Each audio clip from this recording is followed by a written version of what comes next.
You like how I go hard and never fail, huh? You like how I stay down and lift the world up. I sold out, judging by the sales, huh? I'm a heavyweight, judging by the scales, huh? My name ring bells, plus I sell tickets. As I push past these thousands to these meal tickets. Hey, niggas, get some bread, you gon' feel different. And you can feel Nip for looking at the world different. All black kids, all trapped in. All waiting on the day that we It's the KikBack, man. All black bands with the black tent. I thank y'all for tuning in. We got a dope show tonight, y'all. Go Cubans, made what you make off go way before music. Keep them squares out my circle, nigga, no Rubik's. These niggas learn you just to hurt you. Thank y'all for tuning in. This is the KikBack, y'all. This is another episode. We tapping in. Hey, y'all tap in, tap in. Tap, tap, tap. Tap in. Y'all, we have some great guests on the show tonight. We got Roy West Jr. tapping in, y'all. He's running for mayor 2021. Hey, y'all been complaining a lot about Becky, okay? I got Roy on the show, okay? He's trying to make a difference. So, y'all tap in, see what he got to say. And also, I got Judge Mitch Templeton. I said his name wrong, Templeton. I talk to Mitch all the time. He gonna kill me for this. But, hold on, let me kill this. Let me kill this song, man, for Facebook. Ban me. I don't want him to do that. Don't ban me, Facebook. Okay, all right. Anyway, y'all, like I say, Mitch, thank you for tapping in, Mitch.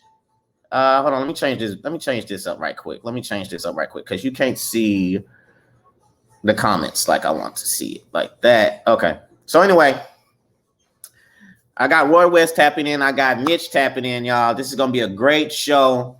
I missed last week because of the hurricane. I think everybody had some issues last week, so it feels good to be back this week. I ain't even gonna lie to you, I missed it. Okay, she talking to Hello Baby. I think you're talking to Mitch. I don't think you're talking to me or whatever. Yeah, okay. Yeah, you can ride with whoever you ride with. But anyway, man, like I said, I thank y'all for tuning in. This is another show, the KikBack podcast live show, and y'all can catch this on YouTube if y'all miss it. It'll probably be posted tomorrow or after that. But I'm gonna get to the first guest, and also hold on before I get to the first guest. The reason why I have the orange little banner and the orange tracker is because of Leukemia Awareness Month. All the people that suffer from this cancer. I had a family member that beat it.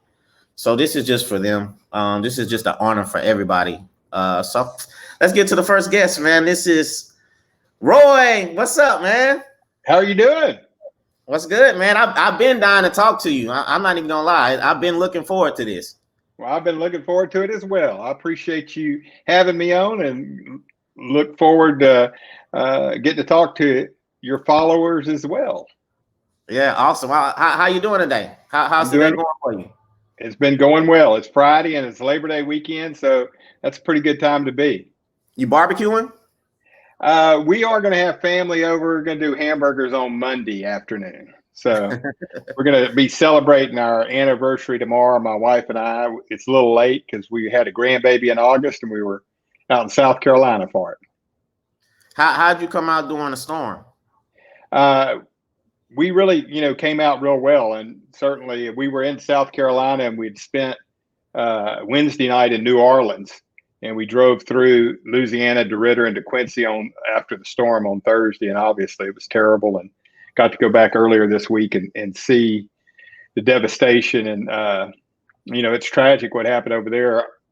But our house in Beaumont got lucky this time. That's for sure. We did get lucky. I was in San Antonio, and I tried to stay up and watch the Weather Channel around 1, 2 o'clock. You're right. But I had a little fun out there in San Antonio, and I ended up falling asleep. And I woke up like at 3 o'clock. I'm like, oh my God. So when I looked at the Weather Channel in the comments, a lot of people were saying that it was all good and how, we was blessed. So I thought that was nice to wake up to at least some decent news. It was very nice to see that. That's right. Hey, I think many of us were expecting much worse. So you got is that your number? What's that right there? Yeah. Well, but the last 2 digits are getting cut up. Yeah, I put my phone number on there. I put my phone number on everything. That's my cell phone, so that if people have questions and want to reach out to me, Okay. and I'll put it in the comments over here on Facebook. Hey, so Roy, you from Beaumont, right? I am from Beaumont. I was born here in Beaumont and have lived here most of my life. You went to SMU and Lamar? I did, yes, sir. I after high school, I went to Forest Park High School, and then I graduated and went to Lamar and got a sociology degree. So, and that was in '83 is when I graduated from Lamar. And then in 2000, I moved to Dallas for 3 years to get my Master's of Divinity at Southern Methodist University. How was that? I really enjoyed it. It was a great experience. SMU? Yep. I know as far as sports, their football team was banned for a long time. Yeah, that is correct. That is correct. I think they had a little corruption in their athletic department at one time. But they were really good then. Yeah, they were really good. They were some of the best. I think Cole Beasley. And they found out why. Yeah, I think Cole Beasley, he went to SMU. He played for but he did play for the Cowboys. So, I kind of keep up with that. So there you go. So you call yourself the dream maker. I do have that. That's I'm a home mortgage business, and we make dreams come true, helping people get home loans. So is that something you take pride in? Oh, yes, sir. Yes, sir. I enjoyed it a lot, and I get a lot of satisfaction helping people with that because, home ownership, I believe, transforms people's lives. It creates a social rise. Not that people can't do well if they rent, but when they buy, then they're investing in their community. They certainly are, more concerned about, the appearance of the home, the appearance of their neighbors' homes, all of those kind of things. And their community, they're more apt to get involved in the community because they have an investment in the community. Yeah, a lot of people think it's hard to get a home. Is that true? It's when the mortgage crisis occurred before that, and I was in the business before then. There was no doc loans, and it was way too easy to get a loan. Mm-hmm. Then it became way too difficult, and now it's we can go down to 600 credit scores, and so it take for people to be able to buy a home. They have to certainly be able to budget, and you don't have somebody to call when when something breaks down. You got to take care of it yourself. So yeah, that's true. They need to be prepared, but they're also for most people that's some of the biggest investment they have in their life. They build a lot of equity in their home. So if somebody's looking to buy a home, they need to get with you. They can certainly do that. Yes, sir. Will they still be able to do that if you become? Oh, absolutely. Okay. Yeah. We have a team that at my office, and we do a good job of trying to make sure people have a great experience. So you also have a radio show, right? I do on KLVI. It's once a week on Sundays from noon to 1. And however, since I announced on July 15th, I hadn't been able to host it. My son-in-law, who is also my sales manager with the mortgage company, he's been hosting the show. And then also I've had Debbie Bridgman, who's with BISD. I'm allowing them every 5 weeks to have a BISD show. And Charlie Foxworth, who's the owner broker of Remax, he also hosted it 1 week. How long have you been having a radio show? About 10 years now. 10 years, and you won awards and everything. Yeah, I have won a few local awards. Yeah, but I have. An award is an award. It's still an award. I know, and I appreciate it. I mean, I really enjoyed the radio show a lot more than I would have ever anticipated. Because when I got in it, I just had realtors on. Because realtors are a referral source for people in the mortgage business. And So that's kind of how we got started with that. And so I would have realtors come on and introduce themselves and talk about real estate market. And just as time has gone on now, I don't have realtors on that often. It's more community events, charitable organizations, things that are going on in the community, because there's not a lot like you, what you've got here. There's not a lot of this available. And now, it's with social media and Facebook and being able to go live. I mean, here, look what you've done. I mean, it's exactly the same thing. Being able to get out there and, and have conversations, interview people that, regular news, you get a minute, 30-second clip. And this way you get to talk to people and get better acquainted. And which I'm sure you've learned, it's a lot of fun because I get to meet people that I might not meet otherwise. Exactly. And you get to get acquainted with them.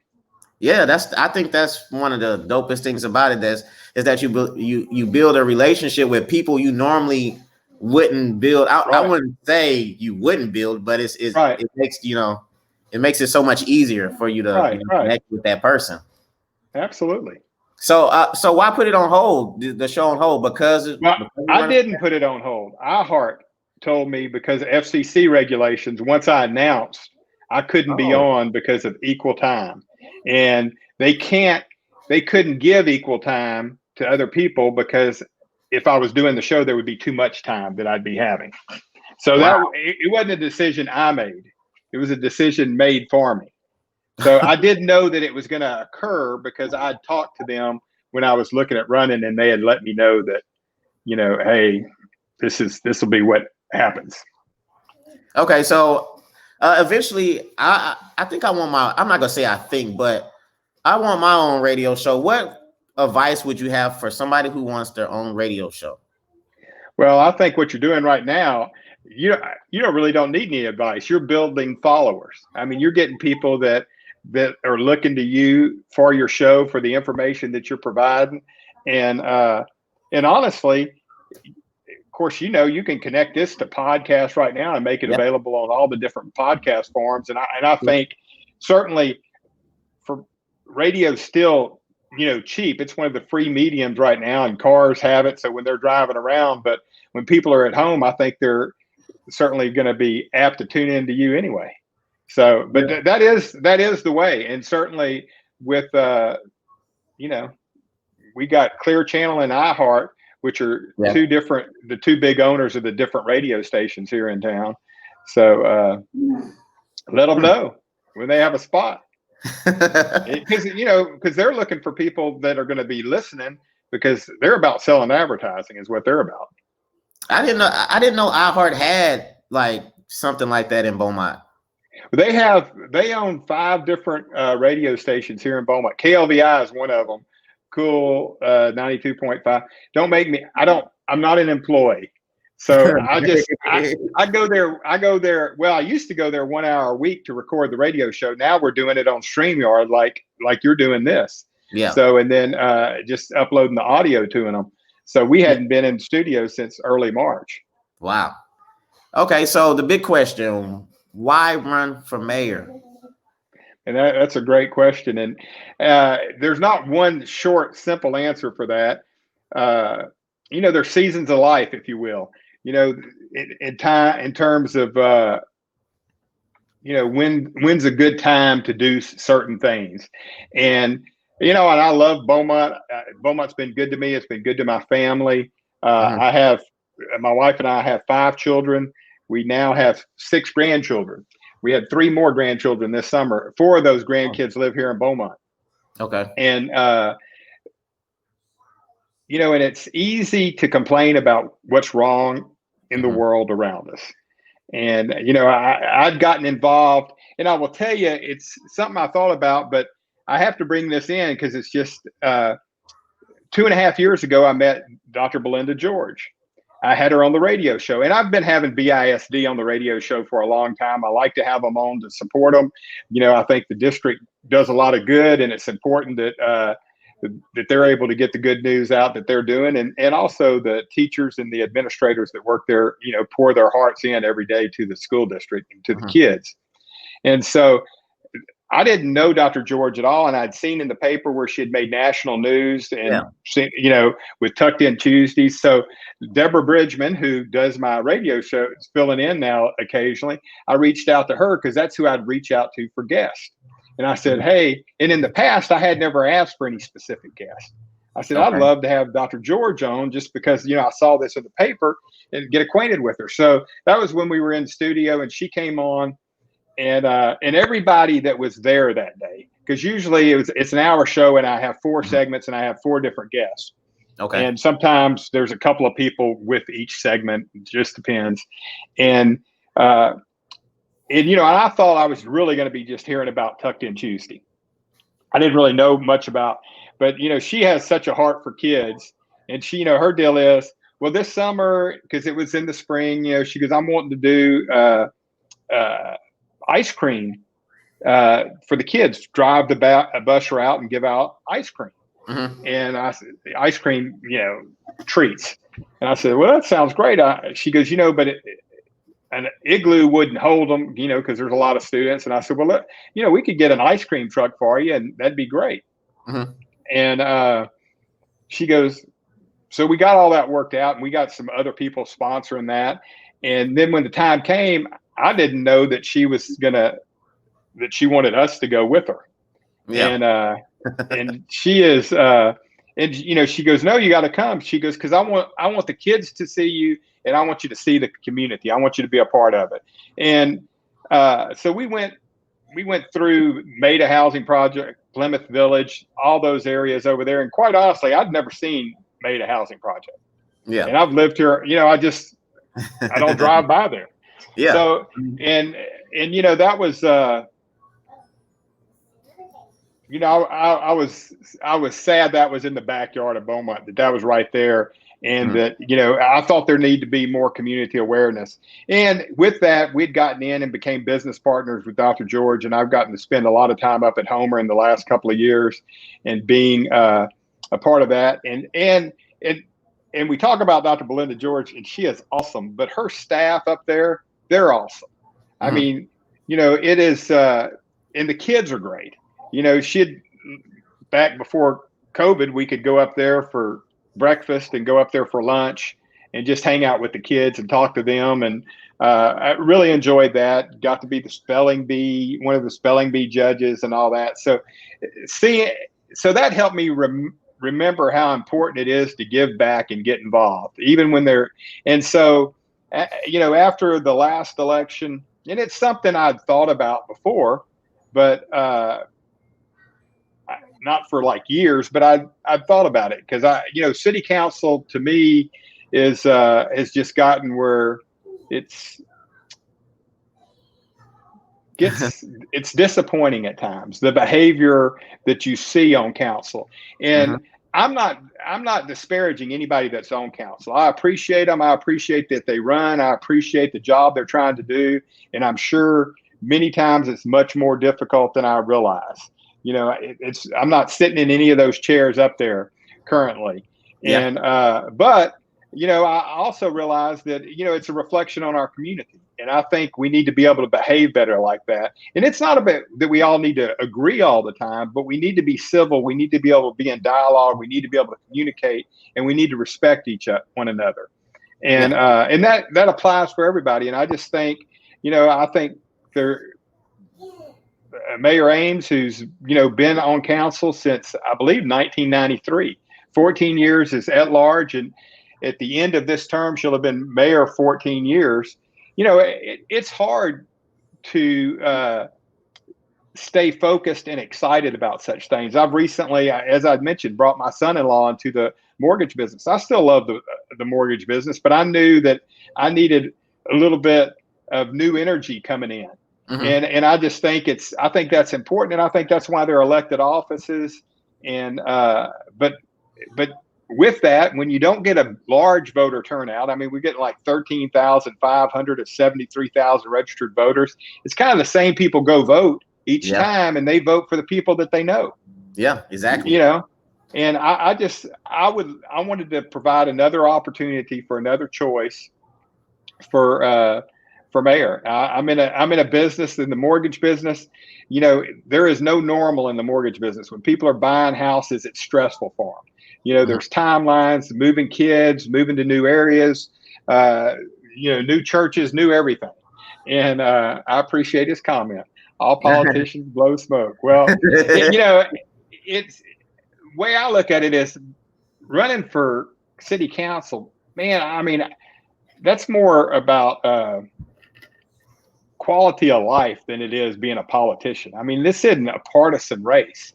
This is about everybody wants better drainage, better streets, sewer, water, police, fire. They want better communication.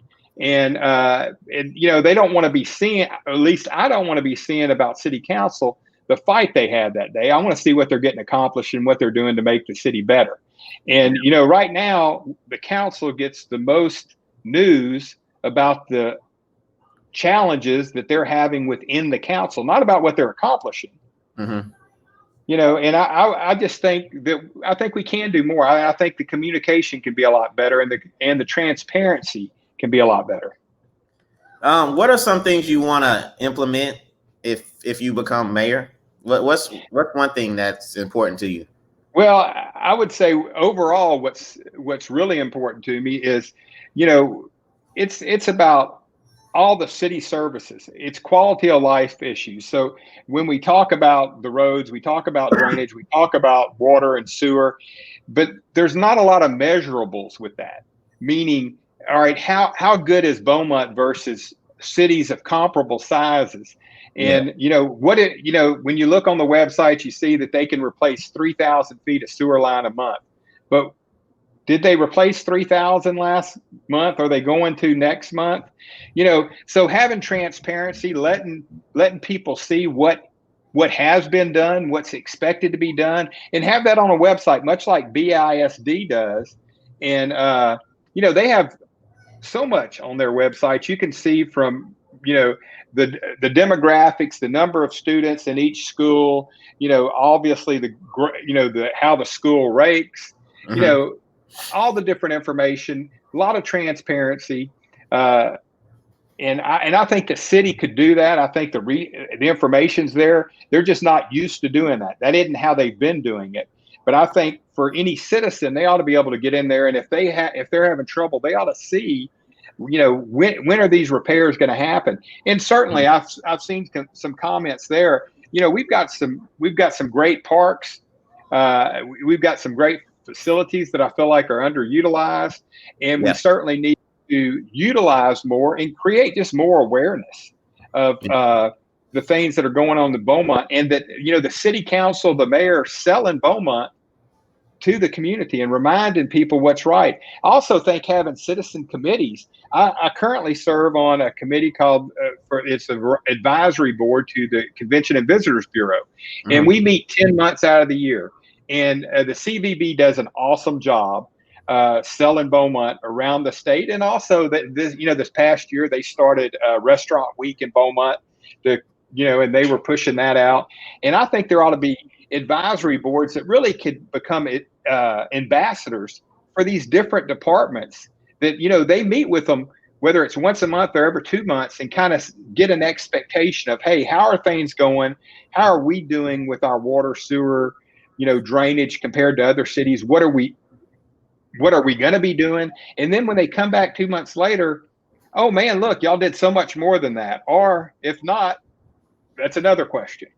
But at least have some accountability and get some people involved that are citizens, you know, just kind of overseeing it and becoming ambassadors. Because I think I know for everybody that serves on the Convention and Visitors Bureau advisory board, you know, they do a great job, and they like telling us about the job that they're doing, and also about what they're going to be doing. And then they follow up with, you know, because they're about getting beds and heads in Southeast Texas, if you will, the hotel occupancy tax. Yeah, that's where they funded from.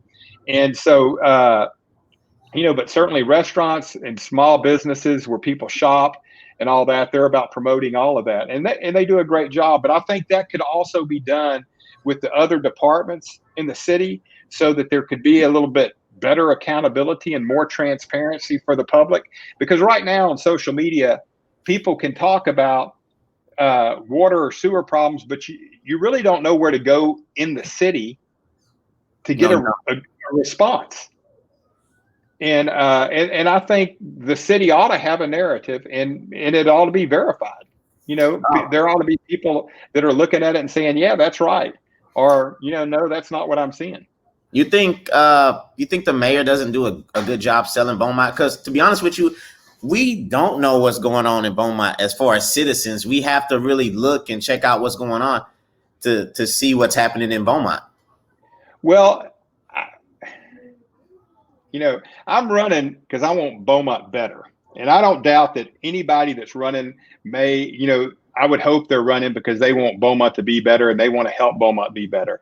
So I would say that I would do things differently than she would do. And because we are all different. And so, and again, it's about seasons of time. When you're there, what's best. And I'm used to selling Beaumont every day. I mean, because I love Beaumont, I love Southeast Texas, and I like promoting it. And I think as a mayor, you would have a great opportunity to promote it and also to help bring resources together. There's a lot of great businesses here in Southeast Texas that give a lot. Mm-hmm. And for one example, my son graduated from Westbrook in 2009, and when he graduated, he was working at Burger King, making $7.25 an hour at Burger King. And he heard, hey, I can get a job at the city as a lifeguard, making $10 an hour. Now he had to go spend, I think it was $150 to get certified by the American Red Cross as a lifeguard. And he did. And that summer he worked for the city of Beaumont. But both pools that summer, neither one of them were open all the times they could have been open because they didn't have enough lifeguards. So, and since that time, that's every year. Now this year we had COVID, but every year that's pretty much a problem. It's rare that both pools can be open the time that they were, because they don't have enough lifeguards. Well, you got the BISD with the natatorium right there. I don't think it'd be difficult at all to raise money from private businesses to pay for American Red Cross training for people to become certified lifeguards through the school. And then I think you could have plenty of lifeguards, and the parks would be a lot more, used in the summertime, and you wouldn't have swimming pools sitting there in the heat of the summer when kids could be swimming and other kids could be earning money too. Yeah. Somebody asked the question and said, what about Riverfront Park? I mean, the Riverfront property. Right. Well, and, I know that they've gotten some FEMA money and they're supposed to be redoing that park. Okay. And, so I've been following that. I certainly, when you go to Kemah and you go to you go to San Antonio, the Riverwalk, the water there is not any prettier than our water. Exactly. I think it's underutilized for sure. Now, I do think, attracting businesses to come in and develop that and utilize it and create a destination is a great idea. I think it's harder to do it when you've got a council that's bickering all the time. And, if a business comes in, it's like, I don't want to step into this. I mean, and again, that I think that's one of the things getting the interest from many people that are looking at running for mayor and city council is, we need to function better than that. And being more civil and being able to get along is an important thing. It doesn't mean you agree on everything, but at least about moving things forward. And it becomes more about let's make the city better. Mm-hmm. Let's don't just be adversarial to one another. Do you think 30 plus years of business experience makes you a better candidate? Well, there's a quote that I heard not terribly long ago, probably 3 years ago, that's kind of stayed with me. A man who views the world at 50 as the same he did at 20 wasted 30 years of his life. And there's something about it, as you get older and you do look at life a little bit differently. So I do believe my business experience would certainly be helpful because, I know it. I think the city of Beaumont, like many government agencies, you know, deal with bureaucracies, if you would, and the employees sometimes, it needs to trickle down that, hey, the people that work for the city of Beaumont, that it needs to be about customer service. They need to be there to help the citizens when they come in, and sometimes the answer may be no, but how can you point them in a direction maybe to get to a yes? In the mortgage business, we do that. People come in and say, hey, I want to buy a house, and they don't qualify now. We don't just tell them, no, you can't buy a house. We tell them, well, look, this is the problem. If you can, work on your credit, and you do this, that could improve your credit, and then you could get to a spot where you would qualify. And this is how much money you'd need, to be able to buy a house, or in different kind of grant programs. So just giving people direction. And I don't think there's any reason why the city employees, can't operate that way as well. And I'm not saying we don't have great city employees. I'm just saying I think it starts at the top, and it does trickle down. And I think you need to have a servant's attitude, servant's heart, and that does make a difference, because people on city council, whether it's mayor or our city council, they're there to serve the people. They're not, it's a privilege to do it, but they're there for service. Oh, Taylor said, would you use Robert's rules? I'm lost on that. Maybe you can educate me on that. Well, Robert's Rules of Order is currently what is being used. I believe they voted on that last year to bring that in, just so that they would have a system in place, so that the other council would understand how to be able to, accomplish what they want to do in the meetings. And I don't think it's required to have Robert's Rules of Order. I know it's not, but that is what they've adopted at this time. And certainly, if I got elected mayor, I would follow that until such time that if we wanted to go in a different direction, that we could look at that too. But getting stuff done is what council's about, and being able to communicate. But when it gets adversarial, you certainly need a lot of rules, because you're trying to control behavior. So you said you've been to Maiden, you've been to Plymouth Village. What was your impression of the kids out there? Kids were great. They were awesome. I've seen the pictures. They seemed like they was loving it. Yeah, well, and we were giving out ice cream, so there's nothing wrong with that. But we gave out ice cream to everybody that wanted ice cream that came up. And but it's, BISD started last year, and then it got paused because of COVID, the mentoring program. And I just think I know from being out at Homer, I think that's really important, and that we get more of the public involved. Dr. Allen, I think, is doing a fabulous job as superintendent. I've had her on the radio show and gotten to visit with her on several occasions. And she describes the challenges that BISD has. She talks about ways to what they're working on to improve the different challenges that they have. But she always ends with, but we've got to remember, this isn't just a BISD problem. This is a community problem. And I believe that the city of Beaumont, even though they're two entirely different institutions and have, I know there's a school board and there's a city council, but they ought to work hand in hand a lot. And I think it would be great to do that, because BISD is an important part of Beaumont, and the city of Beaumont's really important to BISD. I mean, they're tied together.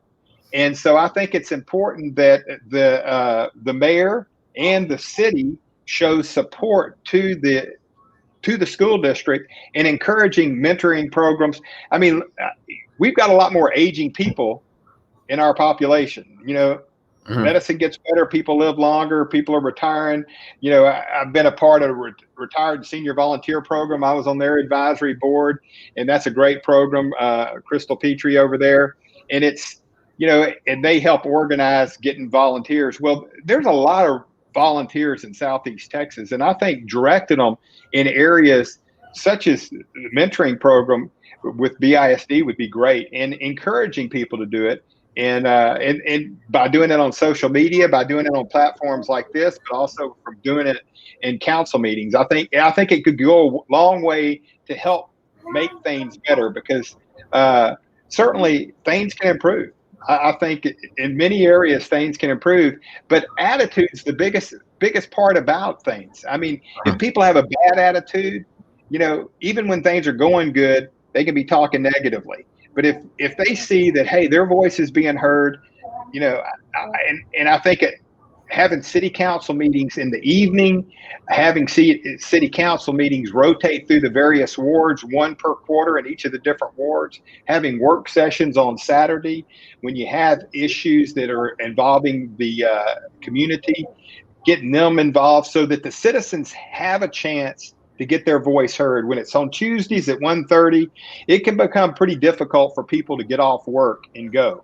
Mm-hmm. But if you make it in the evenings, or you make it on Saturday where they can get before their council, and also have the information available. When we talk about roads, when we talk about sewer, because I lived in a house before this one that we had a sewer problem. And every time it would rain, you couldn't flush the toilets. Well, if you don't have a sewer problem, you're not really worried about that. Yeah, true. But when you have one, you really care. So I mean, those are things that I think people ought to be able to get that information. It shouldn't be where it should just be available.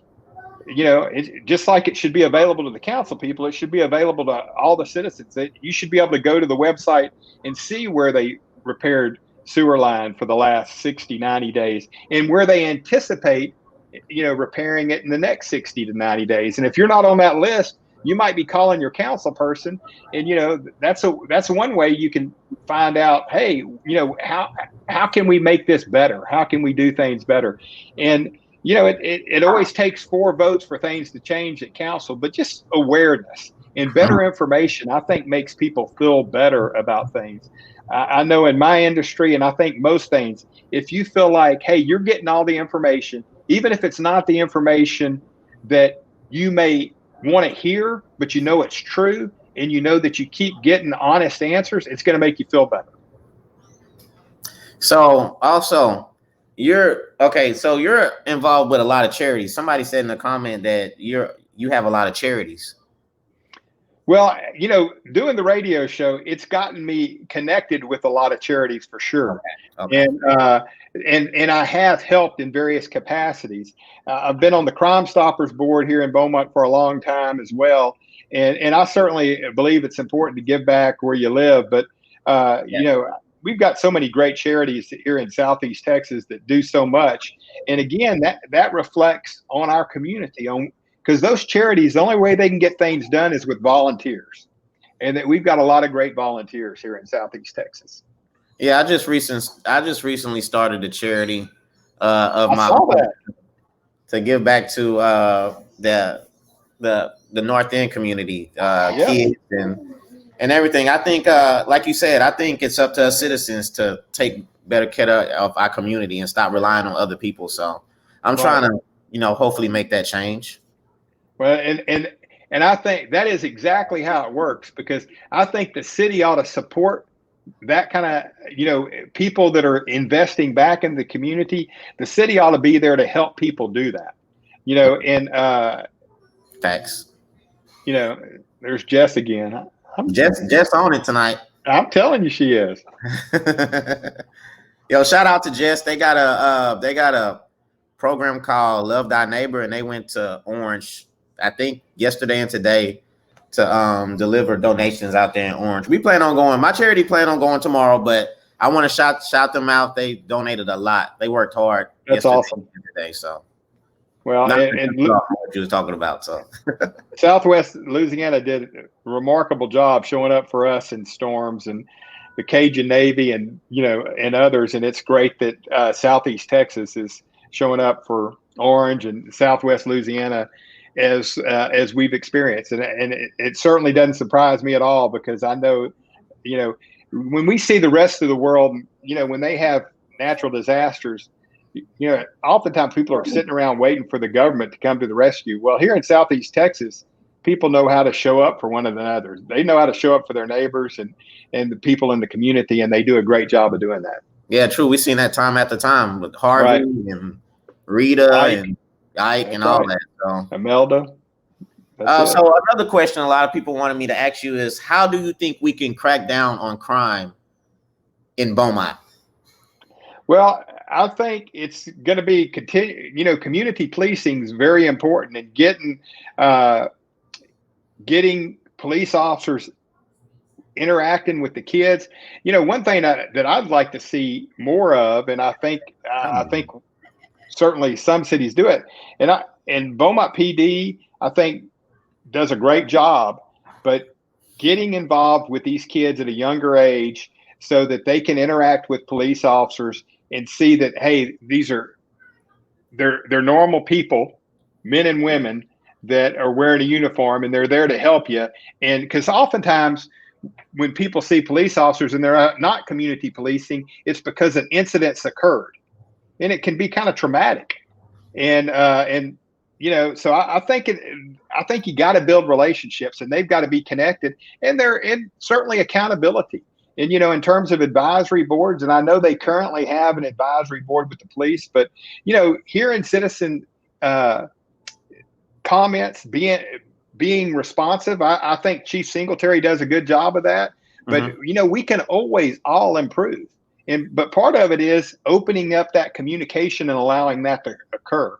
Because when there's not easy lines of communication, I think that creates frustration for people when they're wanting change and they don't feel like they have any avenue to start that change, that they can't get heard.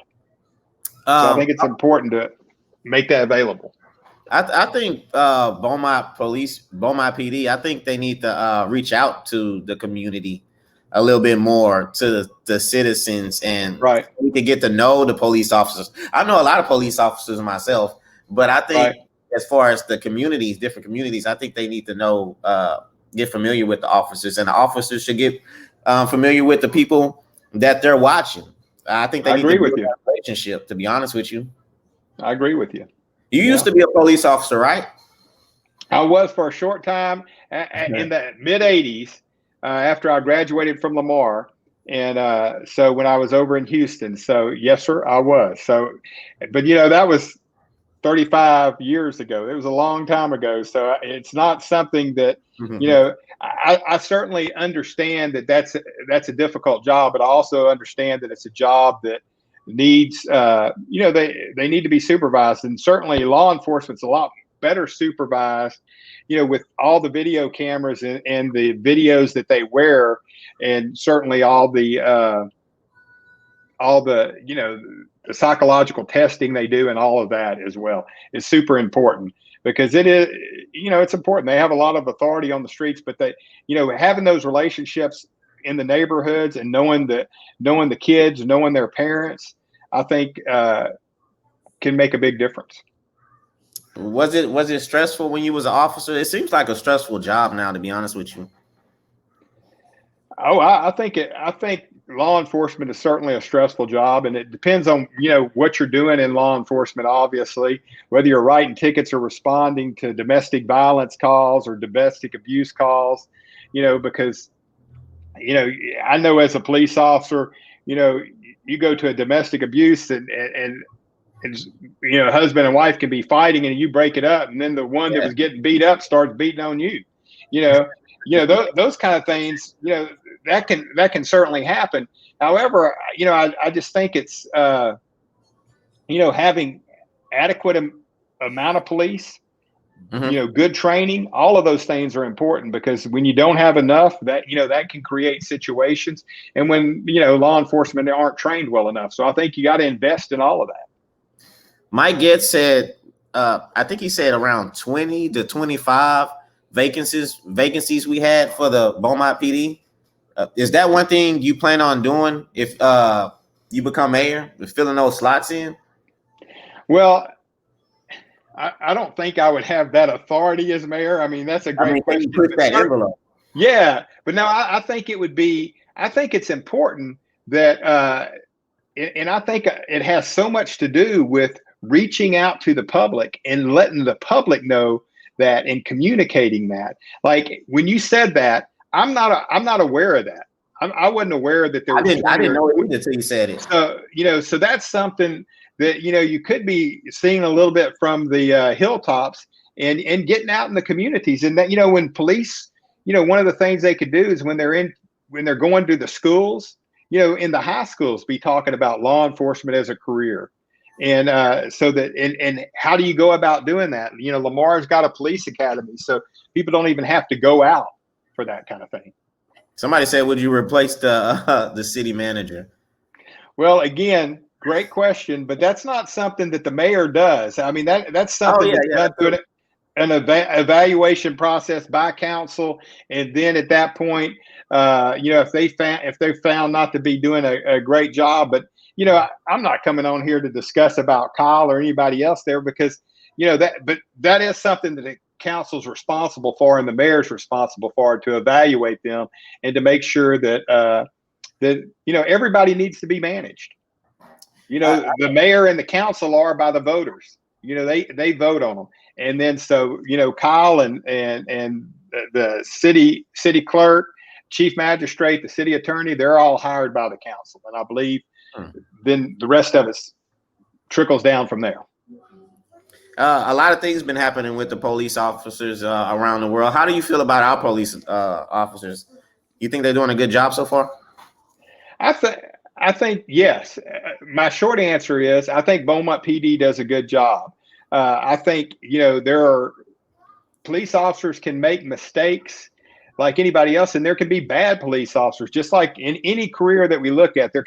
However, when you're a police officer, you have more authority than most people out there because you're carrying a gun and a badge, and you can arrest people. And you when you come in, you're expected to kind of take control of the situation. Usually the reason they're showing up is because there was a problem. When they're responding to a call, but they certainly need to be well trained and they need to be responsible for their actions.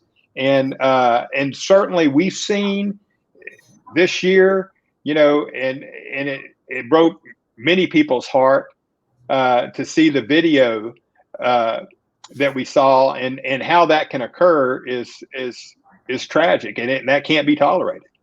Yeah. Well, Ford Park, I think they're selling. Parkdale Mall, I think they applied for bankruptcy. What are some? I mean, it's not too many things to do in Beaumont as far as the youth wise. They don't have too many places to go. How do you think we can change that? Can we make Beaumont fun again? Well, I think if we want to have an attractive city, if we want to be a city that's growing, I think we certainly need to be. I think we need to be fun. I think we need to be encouragers. And again, I think where the city comes involved is being that encourager and using the city departments to help people accomplish things. Mm-hmm. Because I don't think the city ought to be, using taxpayers' money to spend on a lot of things now, but to assist and to get industry in and to get private investors to come in and do some things, I think it's real important. And I think I think it's important that they see a city council they can work with. Visit BeaumontTex.com. There you go, Jess. That's right. And there is a lot right in Beaumont. And that's one of the things about this. There is many things that are good in Beaumont, but we need to be talking about those too. But we also need to have voices that are heard for the concerns that people have, and that's why I think the transparency, I think the city council meetings being more available to the people, the citizen committees, I think all that's right. Again. She said, visit BeaumontTexas.com. What can we find on visit BeaumontTexas.com? Well, CVB has a great website that has a calendar of events and talks about a lot of the destinations there. That's exactly right. I think I'm a little delayed when I'm looking at StreamYard versus Facebook. So when I say stuff, I'm a little bit maybe behind. I'm But behind too. The comments coming in too fast. I can't catch yeah, up. that's good. But Somebody was I complaining about the comments, so I'm trying to I'm trying to catch up. Too but fast. getting that information out to the public is just super important, and being transparent about the good stuff and also about all the infrastructure. All of it's equally important, because when you've got challenges, you want to know where to go to. But when you're wanting to have fun, you also want to know, hey, we've got a great website so that you can go and see what's going on, not just at city facilities, but other festivals and other things that are going on around the area, music events and everything else. Oh, I'm sorry to cut you off. I think I seen today a horse racing. Somebody tried to buy Ford Park and they offered 20 million, but I think they got an appraisal and it was like 40 some million. You think we're gonna get horse racing in Southeast Texas? Well, that, from what I understand, the voters passed something that would allow that to occur, and also I think where people can bet there on other things besides, it's not casino gambling, but I think they can do it. So I don't know if that's going to happen or not, because it would have to happen with private investors coming in and spending that money. And, being so close to Louisiana, I'd be a little surprised, but that's a little outside of my my area of expertise. I am aware that passed, and I understand there was some interest, and I heard the same thing that you heard, that the county commissioners rejected the offer because it wasn't sufficient. But I suspect if the big enough offer came in, they'd look at it. What about festivals? If we have more festivals, would that raise the taxes as far as affording them? No, I don't think so, because the one thing about it, the more activity you get in, the more revenue it creates for the city. Sales tax, also hotel and motel occupancy tax. So when you're bringing people to town, for festivals or anything else, it generates local revenue, and it generates those sales taxes too. So that gives the city more money to spend. And the city's not here to make money. The city's here to improve the quality of life. So, the more that comes in, the more can be poured out to the citizens to take care of. Leon, so I certainly think that's really important. And I see his question about Crockett Street. Yeah. And that's again a great question. That I think the city, I don't think that's something the city needs to open, but I think the city could help encourage other businesses do that. And and I think and I don't know what all they do right now. And I would like to know, when we get asked those questions, and I think that's something we can do as a mayor and as council, is we can be more vocal. We can be on social media more, and we can let people know about what we're trying to accomplish and encourage. And and also reach out to the commercial realtors in the area, and work with people in Houston, and let people know. And Jess Dahl is a great influencer in that area. Yeah, Jess Dahl, she's definitely on it. But I think the city should encourage restaurants and businesses to move downtown. I don't know how I don't know the business part, maybe like tax cuts or something. I don't know. But like you said, you got San Antonio, you even have Austin, and their water is not that much cleaner than ours. I mean, maybe if you go down to Corpus, you see a different color. But as far as San Antonio, the river, and Austin, they kind of capitalize on that. People go downtown just to be alongside the river. I mean, I go to San Antonio, and even though I've been to the Riverwalk numerous times, most of the time I just get a hotel out there just because it's like right there. I might go to Six Flags or something, but I go down there because, that's just where the action is. That's right. There's a lot of places to, people are there for fun. So it's an attractive place to go to, whether it's bars, eating, the river rides, people, and so it's nice to go to places where people are going to have fun. and bring So their families. what do you do for fun? You seem pretty laid back, chill. What does Roy West do for fun? Well, I have 6 grandbabies, and 4 of them live right here, and so we get the 2 of them spent the night with us last night. So we spend a lot of time with grandbabies, but I love giving back to the community as much as I'm able in terms of time, and so this the going through COVID's been difficult for many of us. Besides everything else, just the lack of social activity, you know.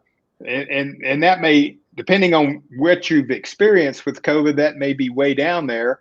But I think it's important that participating in your community, and I'm a big promoter of giving where you live, and I just think we have, when things aren't with COVID, there's a lot going on, but there could always be a lot more, and certainly getting the community more involved would definitely be great.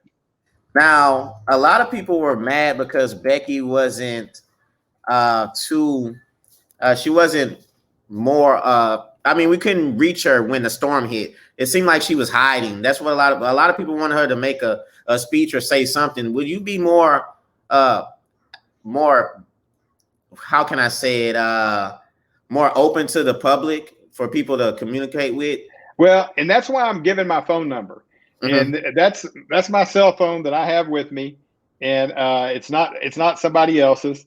And and I want people to be able to get hold of me as I'm running, and if I get elected, it's going to still be the same cell phone number, because I want people. So I think it's super important to reach out to the citizens and use Facebook. Use social media. Certainly use local media, but let's be honest. Social media is, I mean, we're on it right now. It works. It reaches a lot of people, and the regular media takes a lot of things from social media to use it. So it's super easy to communicate well with the public, because all you got to do is pick up your iPhone and go live and tell people what's going on. Yeah, and so there's no reason not to communicate better. So a lot of people, let me see what my question is.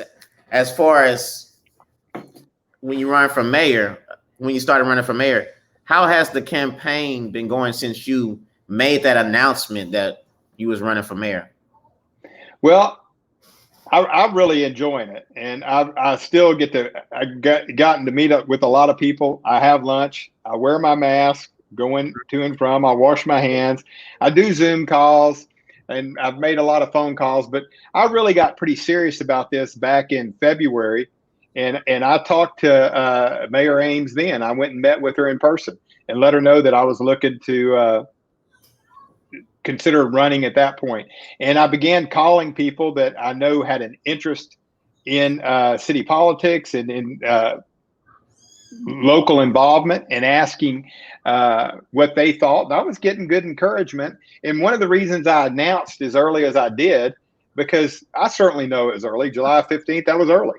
But the reason I did is people said, well, Roy, people talk about running for office, and then they don't do it. So I had several people suggest, why don't you, if you're serious about this, go ahead and announce and let people know that you're really going to run.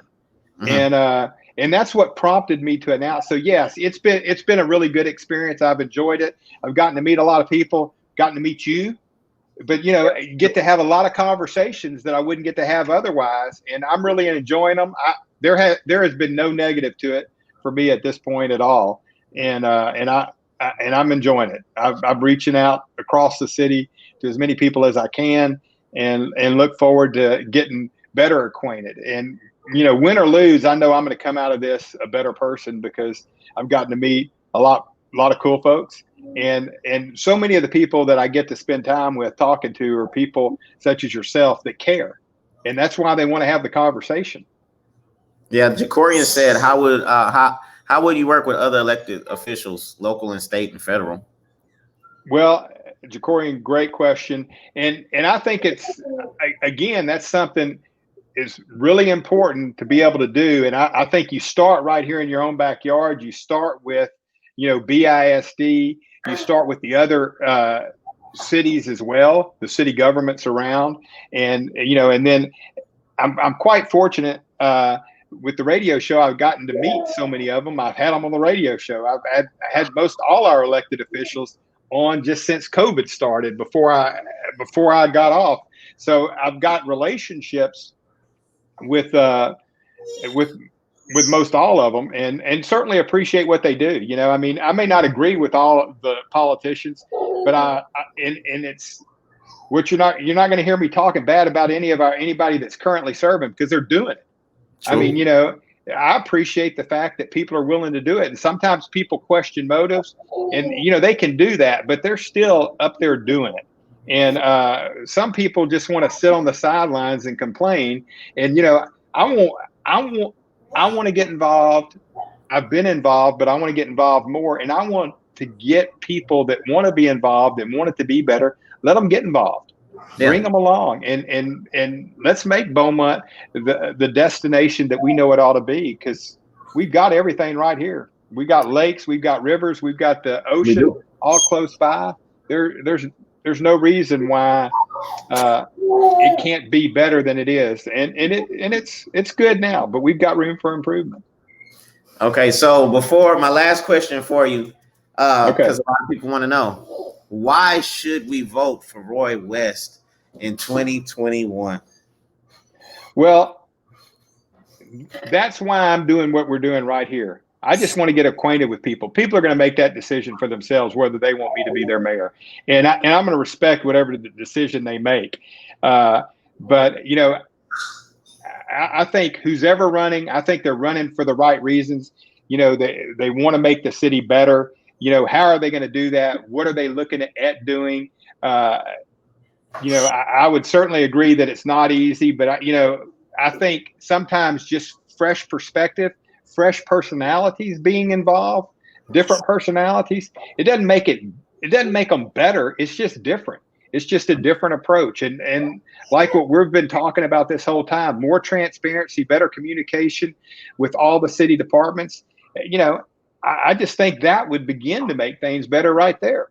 But I think being available and being definitely reaching out to the public is super important. Yeah, I think that's one thing a lot of people complain about with Becky. She's not available. We see her available in bad spots, but as far as the public wise, I mean, other than the council meetings, I think every Tuesday, that's like the only time we see her. Some people probably say the nail shop, but I have to say that before a lot of people comment and say that. Well, I don't even need to respond to any of that. I mean, certainly we all make mistakes. Yeah. This isn't about getting your nails done or anything else. This is about making Beaumont better. And and my reason in wanting to do it didn't have anything to do with what happened with that event. It's just about just getting a new personality involved, some new changes involved. Well, hey, Roy, I really appreciate you coming on the show. I have your number, so I'm gonna come. I might, but you might end up blocking. I'm not going to block anybody, and I put it in there. It's on my website, voteroywest.com. I've also got roywestteam.com, which is my business. It's on there, roywest.com. It's on my Facebook personal page, which is made public. My cell phone's there. So I like to be accessible because, just like in business, I find that, people don't blow up my phones unless they got a problem. And if we're taking care of our business right, they're not going to be blowing up. They're not calling me at 2 a.m. just to aggravate me. But, when they need to be able to reach somebody that they know cares. And I think certainly as a mayor, I would want to be accessible, and I'd want to be able to be accessed easily. No doubt. Well, I'm humble. I'm glad that you responded to my inbox and you came on the show, because a lot of people. No, it's my pleasure. I've enjoyed it. So, I mean, they want change. A lot of people asking for change. So, I mean, you are the change. You are the difference. So, I'm not sure Becky. That's pretty good right there. She's gonna run again. I understand she hadn't made that decision, Yeah. but I'm running not because who's running. I'm just running. I think I'm well equipped to do this at this point, and that's why I'm running. I would love to do it. I'd love to be able to give back to the city that's been good to me, and I've got grandkids growing up here. I've got kids growing up here. I really care about it, and I'm certainly not saying anybody else doesn't care, because I think if they're running, they care. It's just for the citizens to decide, who they want sitting in that, as mayor.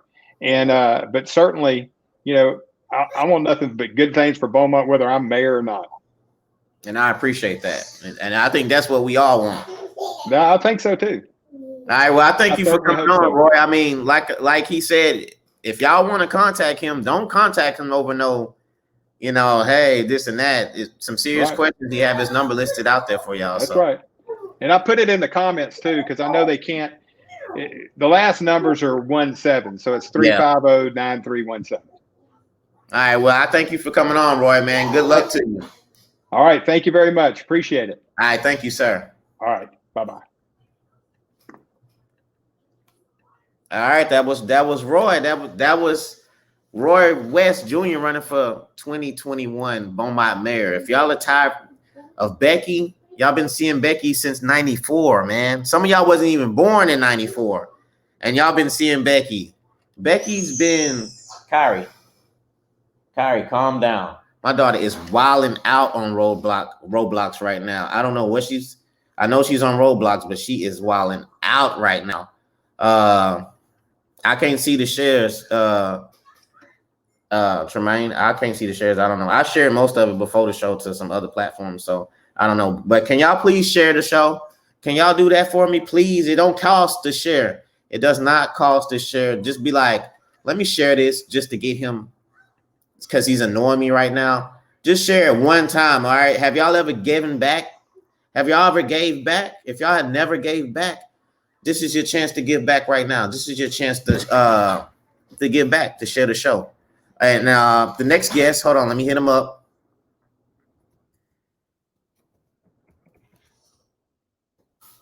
It's Mitch Templeton. It's Judge Mitch Templeton. All right. Let me tell y'all something about Mitch, man. When I first met Mitch, which is not too long ago, I said it like I've been on him for a long time. But when I first met Mitch, we was conversating. I had to be to work like 4:15. I had to get up at 4:15. Mitch was hitting me with 80s videos, like music 80s videos, like 11 o'clock at night. I mean, he was just back-to-back videos. I was gonna have to hit Mitch and say, yo, Mitch, I gotta go to work in the morning. I can't be jamming 80s videos like that. You know what I'm saying? And I thought that was cool. I thought that was cool that my first encounter with Mitch, we was talking about 80s videos and stuff like that. I thought that was pretty dope. Right then and there, I knew he was dope. He was hitting me with some classic stuff that, I never heard, White Snake and all that type of stuff. But I'm ready for Mitch to tap in.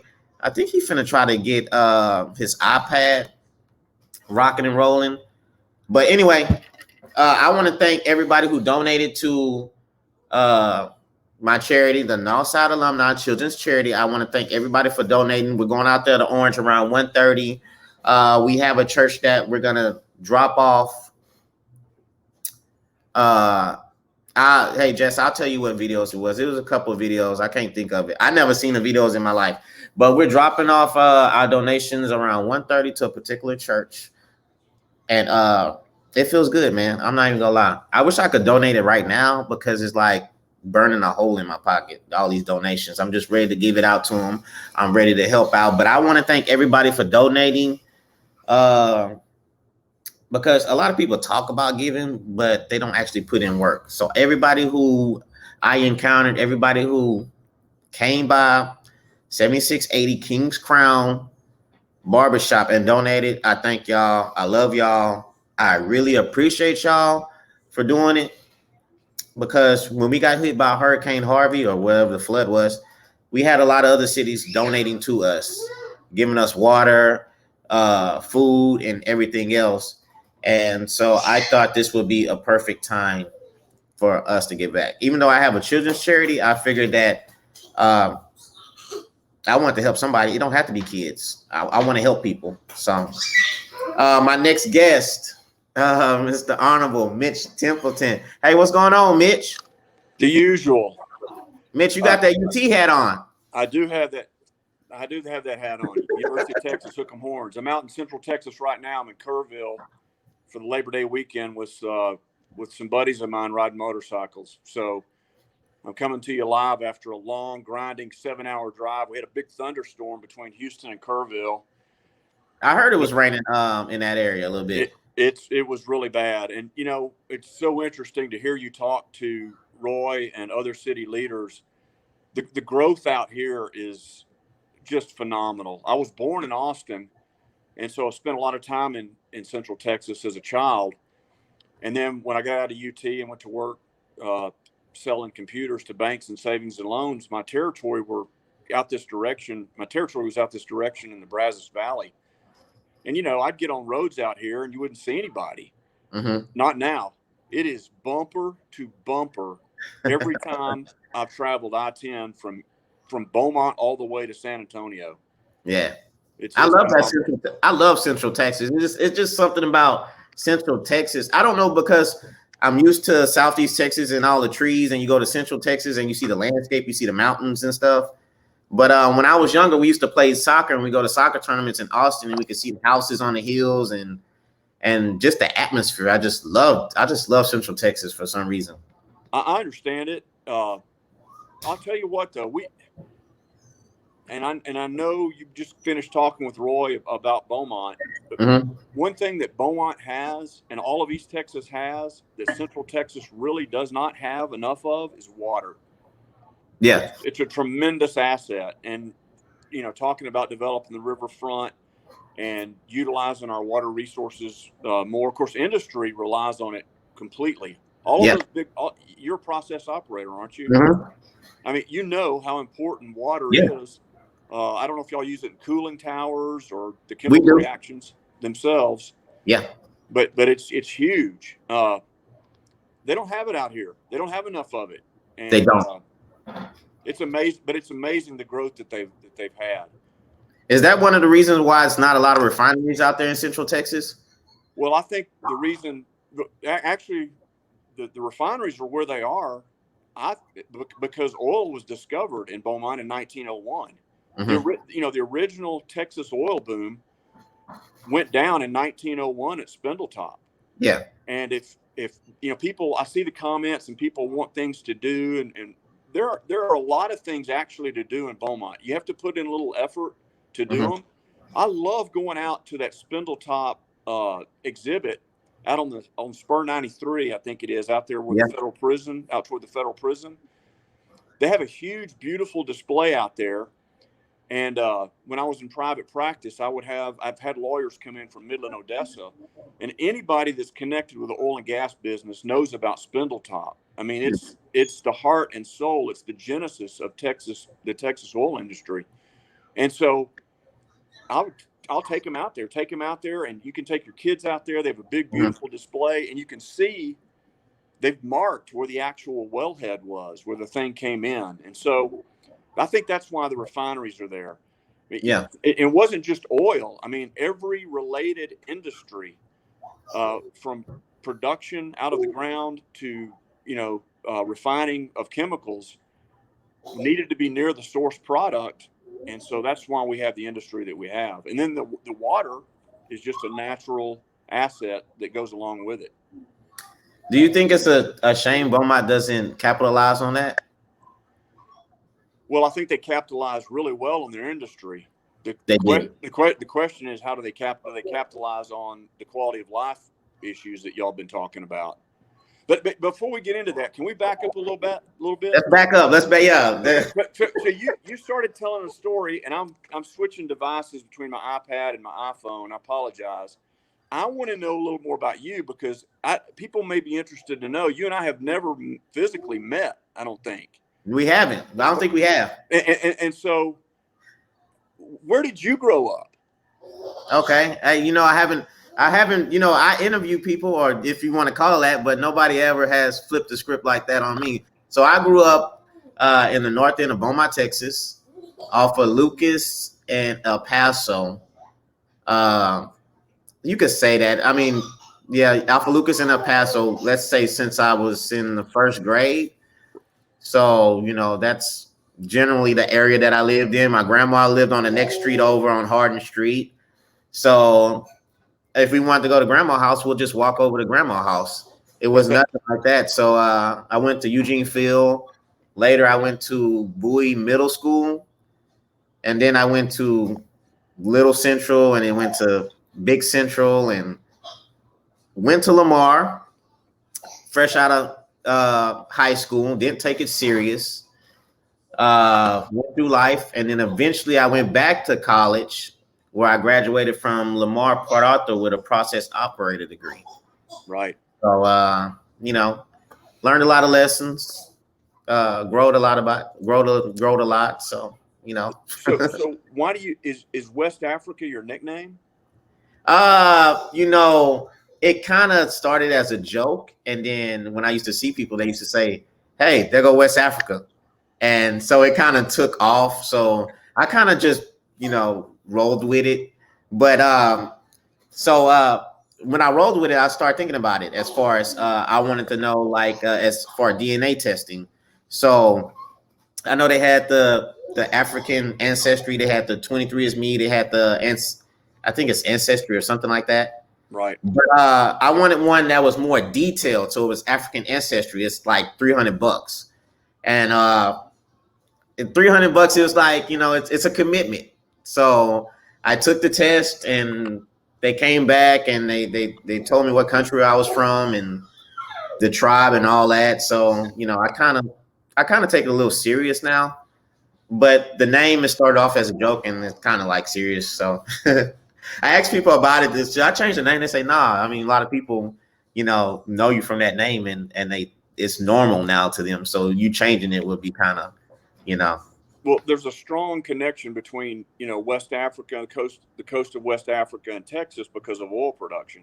Mm-hmm. And so I didn't know if your family had, migrated here from West Africa or something like that for the oil business.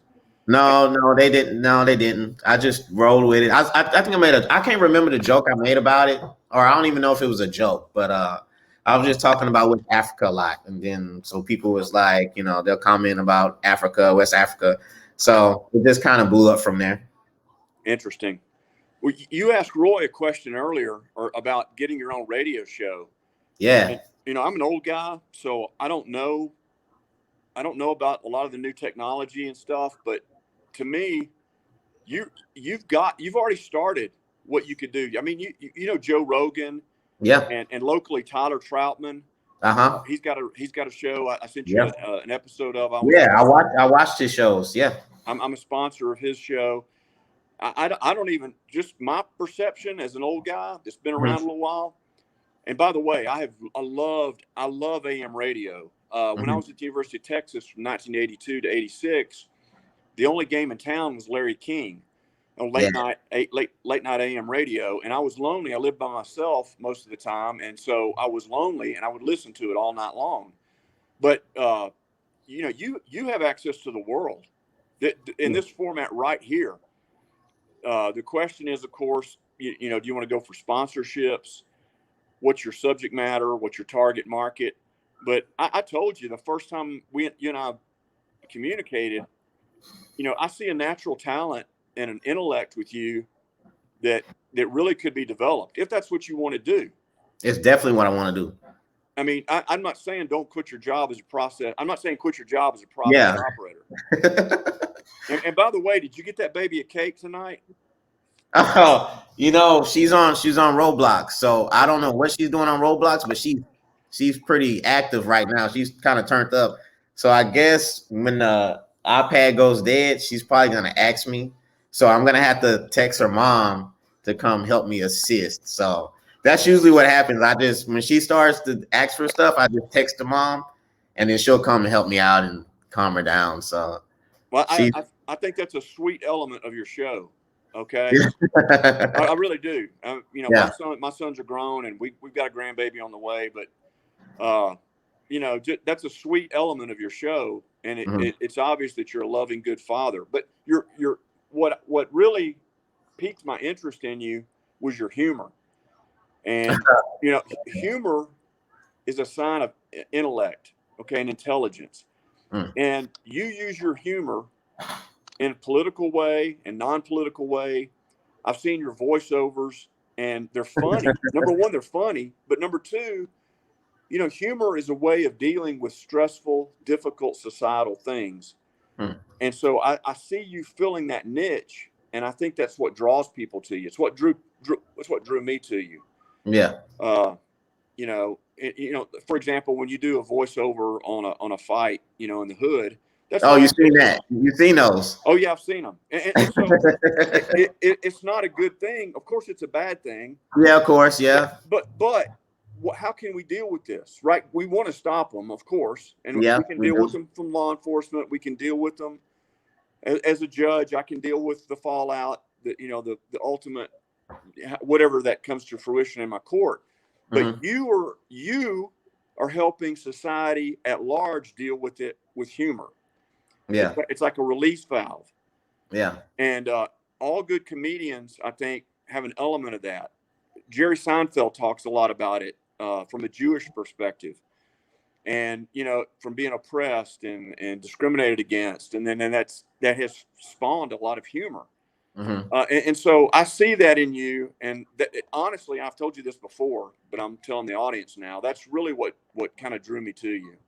Yeah, and I told people before you came on our conversation when you was sending me 80s videos, music videos, and Jess wanted to know what videos there were. I was like, I don't know, I got to go check them out. But I thought that was pretty cool. Like our first conversation, you was sending me like videos and stuff, and that small conversation that we had right then and there had me interested in you. And I know you're a judge, and I didn't really want to talk about I'm you being losing you. a judge because looking at you on Facebook and all other stuff, you're well diverse, and there was like so much to talk about other than you being a judge. Because I mean, pretty much everybody knows you're a judge and all that, but it was just so many different type of things that I can talk to you about. I was like, you know, so. Right. I lost your signal there. I lost your signal for a little bit. So You can hear me? Yeah, I can hear you great now. You're back. Okay. But the screen went to black, and I lost you for a few seconds. But yeah, so I'm willing to talk to you about whatever I can. But to answer Miss Dahl's question, the energy of your show reminded me of Duran Duran, which is a 1980s band, and they sing a song called "The Reflex." Yeah. And in the song they say "the Reflex," and it reminded me when your title "The KikBack" reminded me of "The Reflex," and the energy of your show reminded me of that song, and so I looked it up and sent it to you. Yeah, I thought that was pretty cool. Do you think 80s music is the best era of music? No, not necessarily, but it's a great era. That was when I graduated from high school in 1982 from Jasper High School. I was at the University of Texas from 1982 to 86. And you got to remember, that's when MTV came online. And it was huge. There was never a time when anybody had a TV that MTV was not on. And so music videos were born when I was in an impressionable young age. Yeah. Terry said the 70s. The 70s were great, no doubt about it.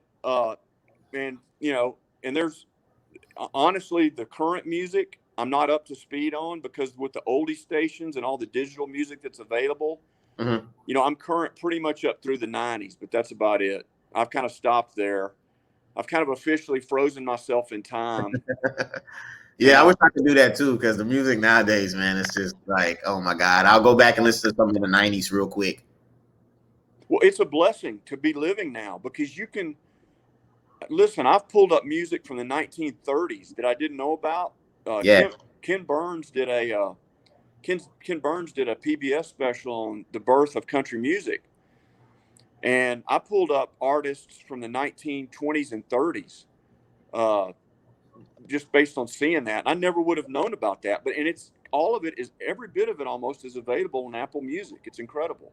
Yeah, I mean, yeah, technology is amazing. Like my daughter, she's on an iPad right now. You know, we didn't have iPads. I wasn't playing on an iPad at 4 years old. So I mean, it's kind of crazy how the growth of technology is right now. So I think that's pretty cool. It is cool. But anyway, I didn't mean to flip the script and take over your show, but I do I want thought to that know was cool. what high school did you graduate from? I went to Central High School. Okay. I graduated in '98. If I don't have a shame in that. But yeah, I graduated in '98, and Central was it was a nice school. I'm still friends with a lot of people that went to that school, and you know, I had a chance to go to Kelly. I used to play. I played soccer from when I was 6 or 7 all the way up to high school, and my soccer coach Butch LeBeouf, he was the soccer coach at Kelly, and he wanted me to go to Kelly to play soccer for him and get a scholarship. But most of my friends went to Central, so I ended up going to Central instead of going to Kelly. So that's one story. I could have went to Kelly, but I didn't go that route. I understand. So you're from Jasper, right? That's right.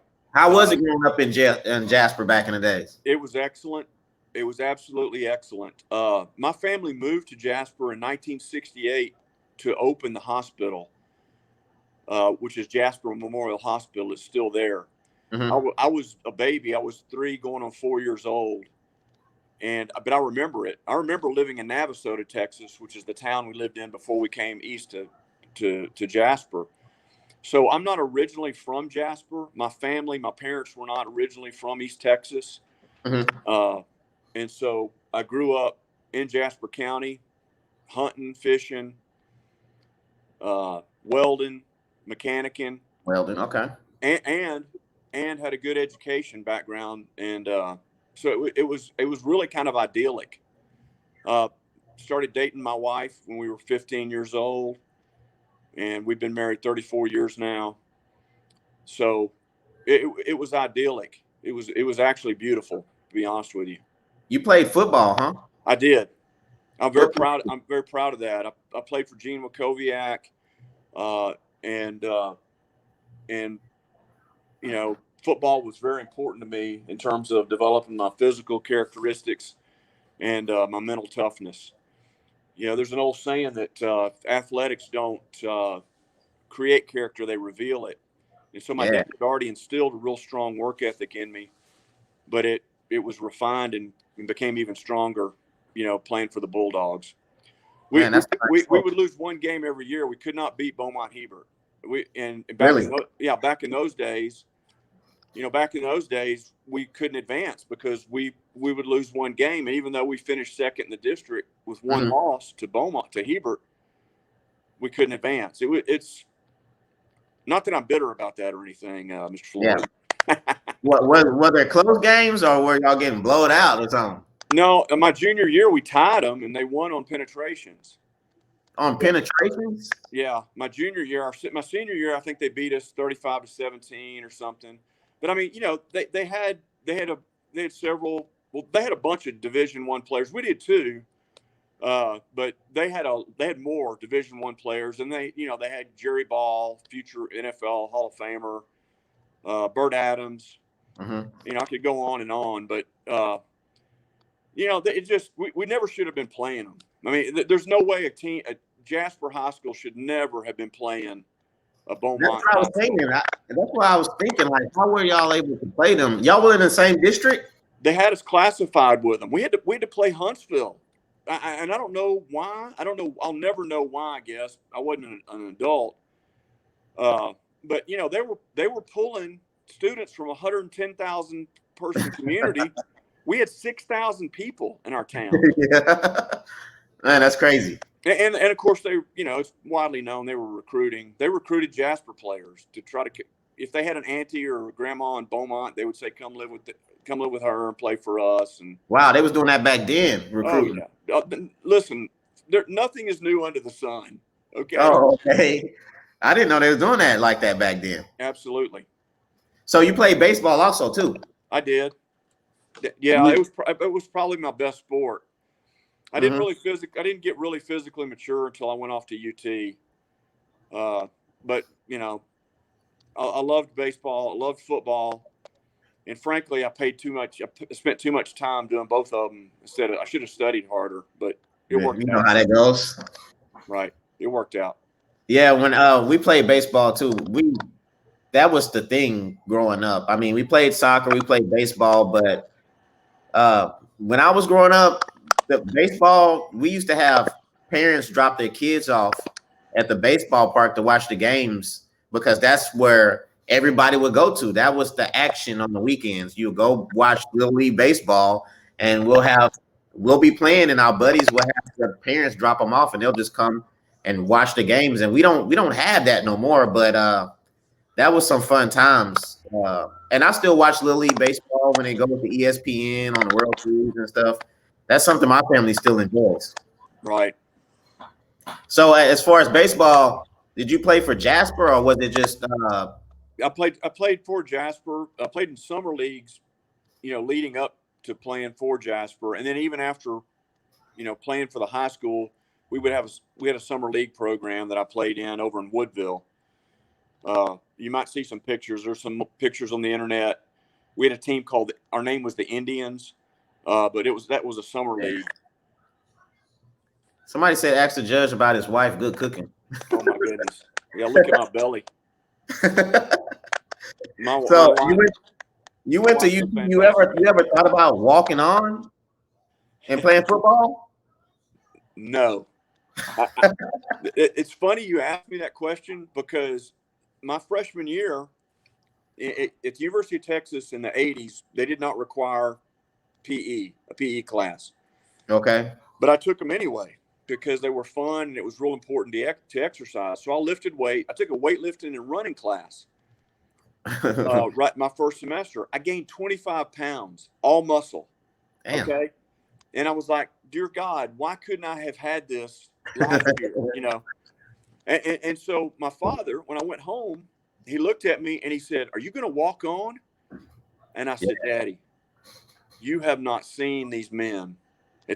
These men are freaks of nature. Yeah. They will kill me. No, I am not walking on." How was UT football back when you went? Were they pretty good? Well, that was the Todd Dodge and Brent Duhan class from Port Arthur from TJ. Mm-hmm. They went out together the same year I went. They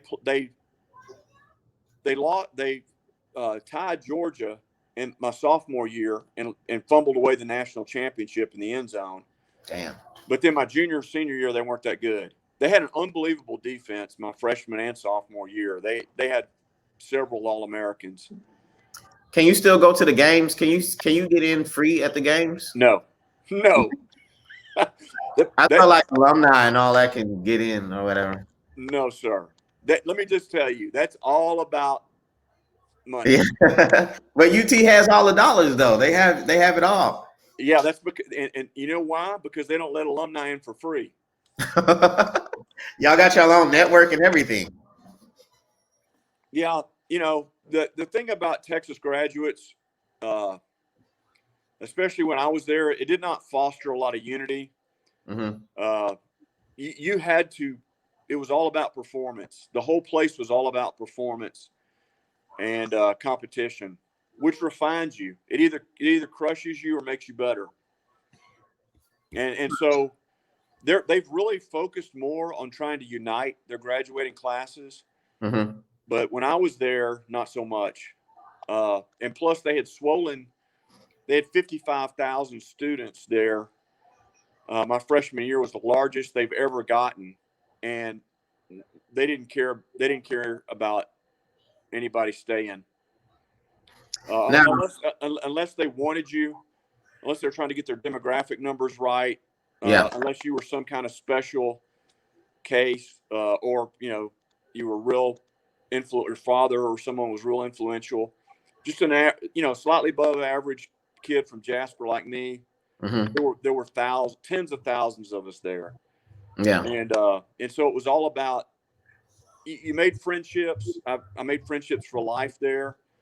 And it is an important network, but it's all about individual performance, or at least it was when I was there in the 80s. What did you go to? What did you go to UT for? What was your major? Business. Yeah, I have an undergraduate degree in what's called a BBA, a Bachelor of Business Administration, and my concentration's in marketing. You met your wife went to UT also, right? Yes, but not at first. We graduated in 82. Her father was a Southern Baptist preacher, and he wasn't about to let his daughter go out to Austin with me. And I don't blame him. I didn't blame him then. But so she went to Stephen F. Austin for 2 years, and she was studying accounting, and she was doing really well. Her grades were excellent. Of course, she's a lot smarter than I am, and I said, you've got to transfer out here. The business school is outstanding. The accounting program's #1 in the nation. Yeah, and that's what she did. She transferred out for her junior and senior year. I'm surprised you came back to Beaumont. I'm surprised you didn't make a living out there in Austin. Well, that's another interesting comment. I turned down a job with IBM in Austin, and I did it kind of like you staying at Central. I had been elected president of the Texas Wranglers, and anyway, I was an elected officer in the Texas Wranglers, and I wanted to do that my senior year, so I turned down that job that would have started actually while I was still a senior. Who knows if I'd stayed there, but honestly, I was ready to come back to East Texas and be near our families. So I'm kind of a gritty blue collar kind of guy. Okay. And so Houston has always held more fancy for me than Austin. Yeah. Even though I was born in Austin. Austin, it's more of an outdoors kind of city. You got people downtown jogging, they're canoeing. It's more outdoorsy type or whatever. I want to say probably more than Houston. I don't know. It is now. Yeah, it is now. And from your perspective and your age group, I can completely see why you would perceive it that way, and it's correct. Yeah. I'm just more of a blue collar, like I said, gritty kind of guy. I love Houston. I love the vibe. I love the energy of that town. Yeah. Especially back then. Yeah. One thing, the link that you sent me, the show that you're on, one thing that stuck out to me was you said the American male is under attack. Can you explain that? I like your concept on that. I thought that was pretty cool. Well, I got to ask on that podcast about toxic masculinity, and I understand why. When you look at violent crime in the country and in all countries, who carries those out? It's men. Males do. Yeah. And so I understand, but when things get tough, when things hit the fan, so to speak, what do you need? You need good men to stand up. You need good men to stand in the gap. And so I'm a huge Teddy Roosevelt fan, and he was all about Americanism and all about what he called the vigorous life. Okay, the rigorous life, and so I believe that our society emasculates men if they let it happen. And what do I mean by that? Well, just simple things like air conditioning makes us soft. Technology. What I don't understand, and why should I play a war game, for example, like Call of Duty, in a digital world when I can go to a paintball facility and actually feel the sting of the projectile, and run and sweat and actually, shoot my opponents. so to speak. That's a great and point. so why should I, like, I'm out here in Central Texas, and I'm not here to sit around drinking margaritas on the Riverwalk. I'm going to ride motorcycles tomorrow. Yeah. And I'm going to have to drink a whole lot of electrolytes to get through the heat of the day tomorrow to get that done. And so that's what, that's the kind of thing I hold on to as a man.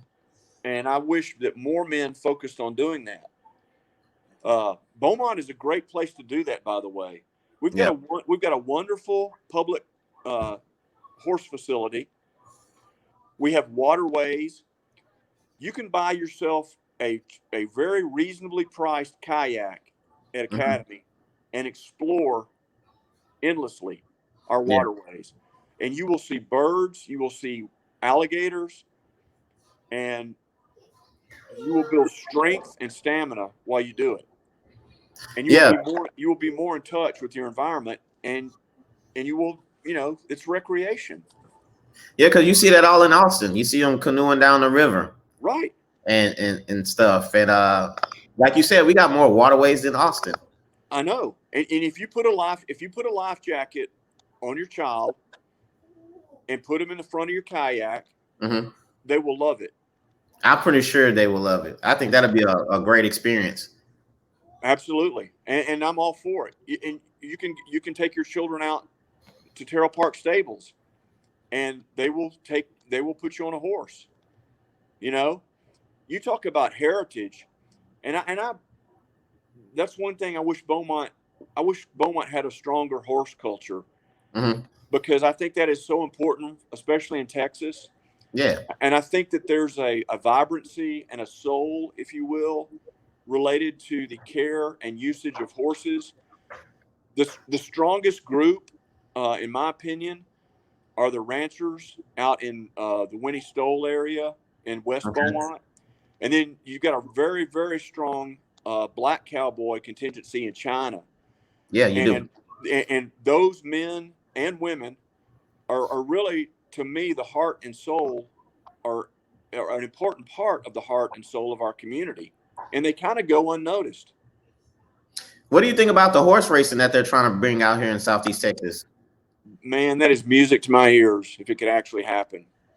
You think? I love the pony races.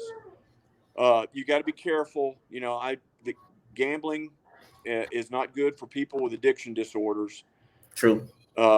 And there's an underside. There's just a difficult, dark underside to legalize gambling. But I love the concept of having horse races at Ford Park. Yeah, because they have it on the Delta Downs over there. And I know a lot of people from Beaumont go over there weekly to the Delta Downs just to go, to the horse racing and stuff. Right. But we've got the first part of the Triple Crown, or it's out of order, but they're fixing to have the Kentucky Derby, I guess, this weekend. And I love watching that on TV. My wife and I almost always watch it. We watch all the Triple Crown races for sure on television. So I would love to see that come to Beaumont if it can. You said young people that care for animals learn empathy, responsibility, and respect. Yes. Why do you think that? Well, you can't. I mean, first of all, it's a physically demanding job to take care of large animals, especially horses. They're the strongest creatures on earth, but they can be the weakest. The littlest things can damage them and even kill them. Yeah. And so you have to be in tune to them. And when you do that, and when you're in a part of that process, you learn the responsibility of keeping their facility clean, of keeping them doctored. You learn how to empathize with the animal. You see them when it's humbling. It's humbling to ride on their back and to have them carry you and to appreciate that. And you see how hard they work for you. And then you in turn take care of them. So it's a symbiotic relationship. And those kind of relationships are lacking in our modern society. That empathy for a living creature would translate, I think, and does translate to humans. and we would have less violence, and we would have better students and better people if more people were involved in taking care of large animals, cows and horses. Do you think dogs is it hard to ride a horse? Is it what? Is it hard to ride a horse? Do you gotta? I mean, does it take a lot? Yes, honestly, to do it correctly, Yeah, to do it well. I mean, you don't. I mean, you know, you see a lot of cowboys. What do they look like? They're real wiry. They're real thin. Mm-hmm. They're in shape. Yeah. If they're really good and they're working hard, there's exceptions, of course. But yeah, it's physically demanding. Especially, we do live in a harsh environment. Yeah. But Beaumont is a harsh environment. There's no doubt. Yeah, a lot of people come out here and the humidity is just eating them up. Yep. And you know, I got cousins from Killeen, and when they come down here, it's just they're like, it's hot. I'm like, well, I mean, it's not really that hot, and they're just ready to go inside. So the old joke, it's the humidity, not the heat, right? But yeah, it's both. We live in a harsh environment. There's no doubt about it. Yeah, we do. So how you own a lot of horses? You consider yourself a cowboy? I consider myself really more of an equestrian. I have 2 horses myself right now, and I have a young man that keeps his horse out at my place, and I help him. We work together. He helps me. I help him. Mm-hmm. He's a sophomore at Beaumont Early College High School. He was at Beaumont United. He transferred this year. Okay. But I met him out at the stables, and he lives over near Terrell Park, and mm-hmm. needed a place to. It's very expensive to keep a horse in the city. It really is. You got to pay for boarding. But anyway, I was impressed with him. He was president of his class at Beaumont United. He's very polite. All the characteristics that you see in young people that work with animals and do it well. Mm-hmm. His name is Jaquel Jackson. You see it in him. Yeah. He has a kind heart. He's empathetic. He's responsible. He's a teenager. He's not perfect. Yeah. And I look at him kind of like my first grandson. I try to when I think about him, I think, okay, if I was his grandpa, what would I tell him? Yeah. And so that makes 3 horses. Okay. His horse is the 3rd.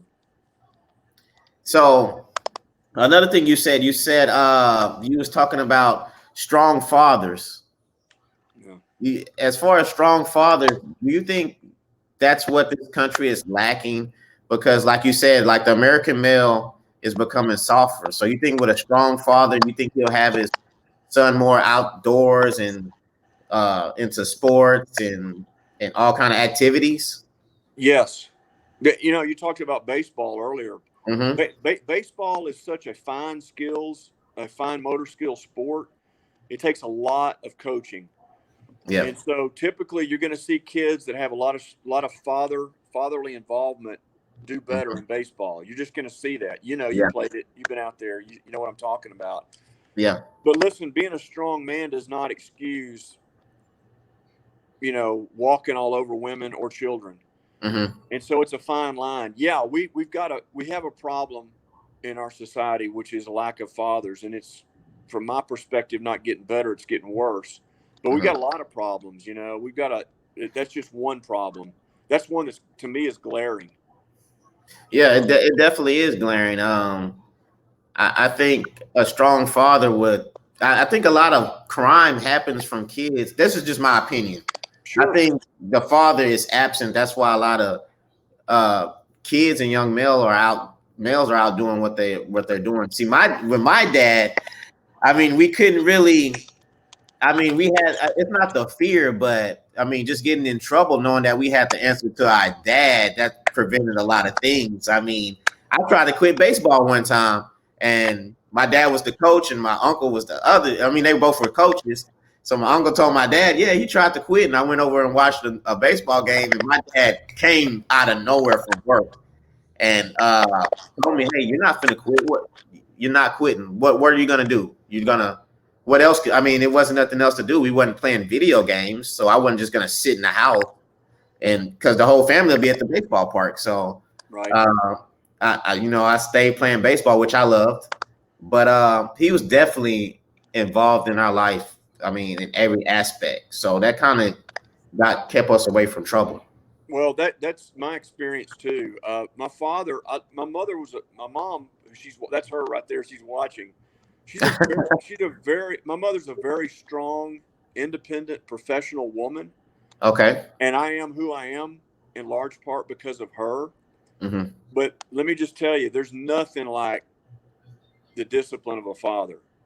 Because Nothing. even though I cared what she thought about me, and I cared when she disciplined me effectively. There was nothing like the discipline of my father. Mm-hmm. And also, he worked me to the bone. And so Yeah. he worked me so hard that I got a job pouring concrete so I could make money. I got a job working construction so I could at least get paid for what I was already doing. Yeah. When I would come home from the first practice of 2-a-days, he would come home to make sure I wasn't laying up under the air conditioner. Really? Yeah. So what would you do? I mean, you come from 2-a-days. So what did he make you do? Well, for example, we built a 100-foot barn, and he had 2 men working for him that he was paying by the hour while he was at work. Mm-hmm. Well, he expected me to be out with that crew building the barn. He came home one day, and it was the first day of practice, and I was laying on the living room floor, and he goes, "What are you doing?" And I said, "Well, I just finished the first practice of 2-a-days, and I'm trying to recover." And he goes, "Well, you can recover back out there. I'm paying those guys by the hour, and you need to help them." So, when I already knew how to work when I went and played football for Jasper, or when I went off to University of Texas. I knew how to do the physical grind. It was the mental toughness and the intellectual toughness that had to be refined. And I could have done that more at Jasper. Mm-hmm. That's on me, but I got it done at the University of Texas and then the University of Houston Law School. You said when you was 15, you was pouring concrete, and you was working around men, and that kind of you learn lessons from being able to work around men. Yes. I think that's something that's lacking right now. I think now a lot of jobs don't let people that young work, I know. especially around men now. I mean, I think that was something very important back in the days that a lot of kids was learning growing up. We can't get that nowadays. I know. It's a shame. We were, when I was a teenager, and I mean 16, 17, and then 18, we were working on heavy industrial jobs, industrial construction jobs, in pouring huge concrete edifices inside the paper mills and stuff. And they wouldn't even let a teenager on those jobs now, probably. Definitely. And it was very dangerous. There's no doubt about it. I was exposed to very dangerous situations. But like I said, it just continued to refine me, and it also let me gauge myself against grown men. So I knew what I had to work toward to be accepted and to perform. Yeah. Now, another thing, you said you've been with your wife. When did you meet her? I thought you met her like maybe middle school, elementary, or something like that. Yeah, she moved to Jasper from Hemp Hill in the 5th grade in 1975. Mm-hmm. And she was in the same church youth group that I was in, First Baptist Church Jasper. So I knew her for several years, and she was my friend before I came romantically involved with her. Yeah, romantically interested in her, and that was just kind of part of maturing. And then we had our algebra 2 class together, and we sat right next to each other, and so that's when I really got to know her better and started falling in love with her. So y'all been together for like over 34 years? Correct. So in today's society, it's quick for a couple to get into an argument and break up. What's one thing you can you can say that is a key to having a relationship that as far as that long? Well, as a man, first of all, I want to say, we should respect women, and we should control our anger. Mm-hmm. A big part of the problems that we have is that we're ruled by our emotions, not by facts, not by figures, not by the way things really are, the way we feel about things. Okay. And so we have a saying that we live by, that we were taught in a pre-marriage preparation class. Marriage is an unconditional commitment to an imperfect person. Mm-hmm. And when you make that commitment, when you stand up, and typically it's for most people, if they're Christian or if they're religious, it's going to be in church Mm-hmm. or a synagogue or a mosque. And when you take those oaths, yeah, my wife's pointing at tutor me in algebra too. Yeah, she's yeah. That's the truth. She's a CPA. She's real smart. But Okay. anyway, you have to honor that commitment. And you can't, if you make a baby with a woman, for sure, you've got to honor what you've done. You've got to protect that child and that woman. Mm-hmm. And people need to take it seriously. I don't know how else to tell them that, but see, I had an example. I had a real strong example of a father, and I saw my parents get in horrible fights. They get really upset with each other, but they never gave up on the marriage. Yeah, yeah, And so that's a skill, right? You learn that by seeing that. yeah, exactly. And that's something that me and my brothers and sisters learned. As far as my dad and my mom, they had arguments, but that argument didn't lead to nothing major. They never quit on each other. And Well, so let me tell you how we would handle that. Me and my wife, we would, let's say we had a big argument, which we had some, and we mm-hmm. had it in front of the kids. It was upsetting, right? I Yeah, would literally go to her and say, we need to go talk to the boys and tell them we're sorry we had that big argument in front of you, and we're not going to split up.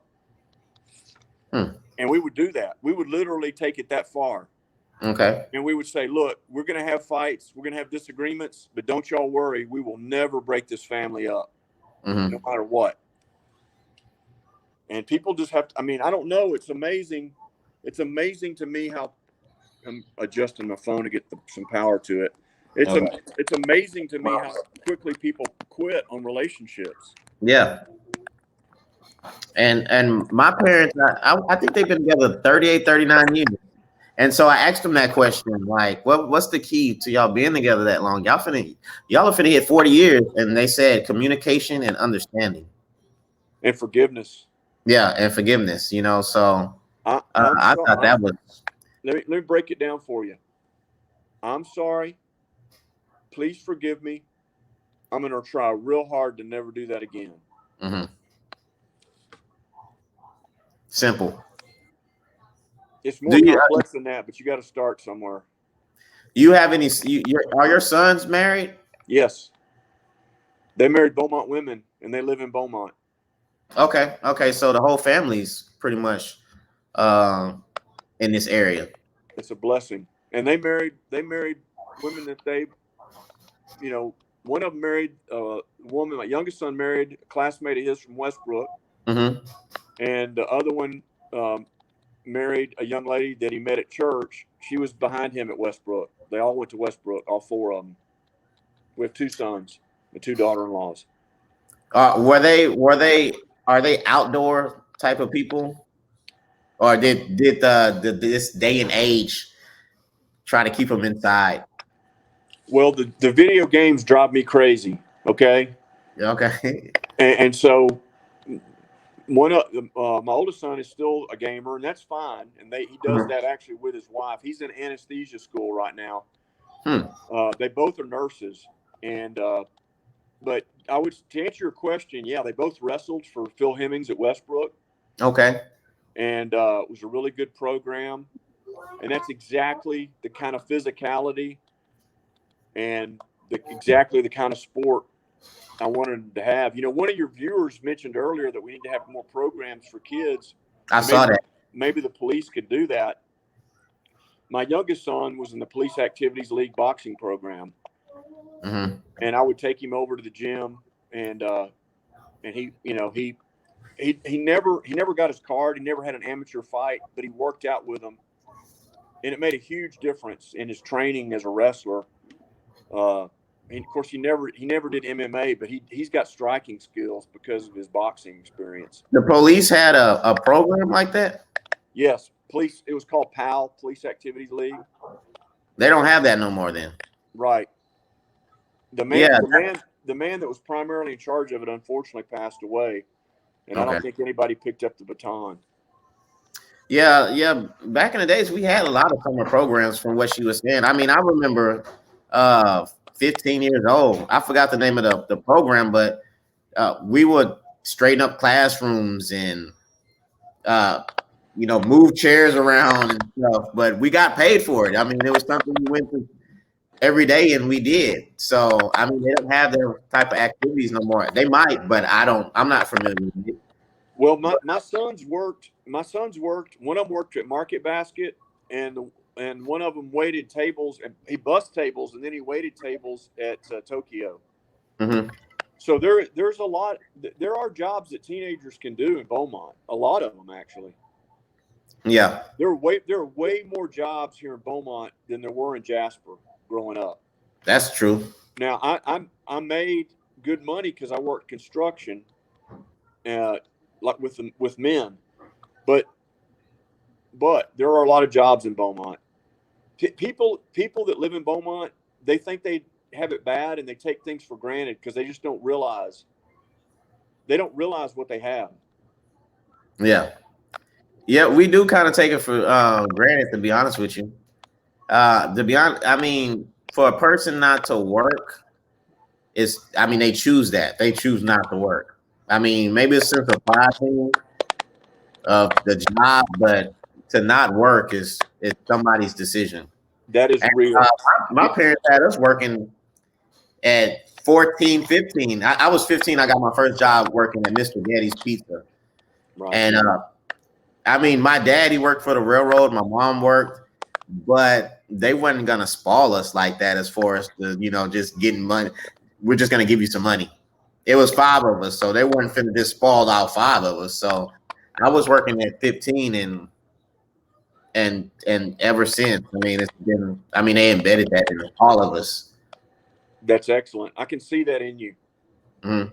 I mean, I think honestly, when I see you and I see the quality of your show and your intellect, it's obvious that people made an investment in you.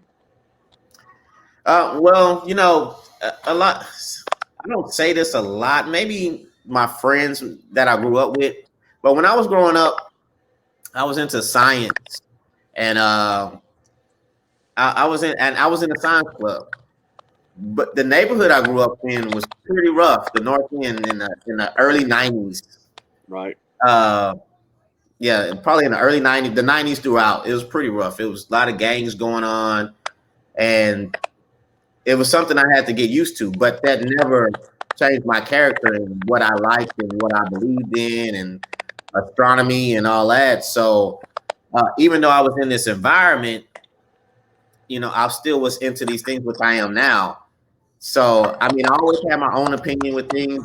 It's hard for me to be influenced by something. I had to question it for me to, I was always the type of person that would question it. If 20 people went this way, then I would probably go the opposite way because, I didn't want to follow just because they were. I have to have my own opinion of something. So, I mean, that's generally how I am now. I have to form my own opinion. Right. That's real similar to my experience. I'm kind of contrarian. Mm-hmm. If you tell me I can't do something, mm-hmm. That tends to influence me to try harder to do it. Exactly. If I have a passion to do it. But see, the reason we react that way is because someone made it clear to us that we have value as human beings. I mean, we all have value because we're made in the image of God, but we don't realize that unless someone points that out to us. and then Yeah. instills in us self-worth and self-value. Again, we're back to the family. We're back to fathers. And so you don't have to have a father to succeed. No, you don't. It just increases your odds. Yeah. Yeah, I think it definitely does increase your odds. Not to downplay this, but well, it's not downplaying, but when I was growing up, it was a group of us in our neighborhood. We all hung out, and it was maybe 2 or 3 of us had fathers, and you can tell that the fathers made a difference. We would have to go in a house a certain time while everybody else was still outside, and we couldn't really do certain stuff because our dads had us involved with a lot of different things, and you can tell the difference from how the lives turned out. To be honest with you, I mean, it's kind of sad in a way, but that's just how it happens. Right. So I mean, me seeing that and me understanding that makes me involved in my son's life even more, and even my daughter's life too. And I can't see how some people would not show interest in their own child like that. So I mean, it just blows my mind how somebody just doesn't show interest in their own child like that. So, and that's one reason why I have a charity. That I started a charity because I feel like every child has a chance. I mean, it doesn't determine your environment, doesn't determine your future. So I just want kids to understand that no matter where you grow up at, no matter what side of town, or if you're without a dad or a mom, you still can be somebody great. Right. You just gotta believe in that, and sometimes you gotta tell that kid that. That's it. But to be honest with you, I had a lot of questions for you because, like I said, when I was doing my research for you, it's like I could go here, I could go there, but our conversation is just I kind of threw the questions out because I knew our conversation was going to be it was just going to be a natural conversation. Right. So I wasn't too concerned on it, to be honest with you. Right. I wasn't either, and I love to communicate, and especially if you talk about things that I'm passionate about, it makes it easier for me. But I practiced law for so many decades. I mean, so many years, and I ask questions all the time. Mm-hmm. And you build a tremendous skill set when you have 100. When you have 100 jury verdicts under your belt, you've tried so many cases, and you've communicated and conveyed stories, and tried to convince people to do things. You just build a skill set. But I love talking about it. Can you, when you're in court, can you tell? I mean, communicating with that person that's in court, can you tell if they're lying to you? Can you tell like the body language? Can you tell if they're feeding you? Let me tell you something, man. I would have, 25 years ago, I would have said yes. There's some liars that are so good you cannot tell. Yeah. I have had people lie to my face, and I'm thinking, man, that person, they're telling me the truth. And then through a third party or through some other physical evidence, find out that they were totally lying. So you do the best you can, and that is part, as a jury, you are instructed that you're the sole judge of the credibility of the evidence in the case, and so you've got to make that determination. Yeah. But I'm just telling you, after doing it for 28 years, there's some people that are so good at it, you cannot tell. Well, before I let you go, you know Roy West, right? Yeah, absolutely. You think he'll be good for mayor? Well, I can't comment on that's true. On specific candidates. Let me say that I think that we've got a great slate of candidates for the city. I'm real happy.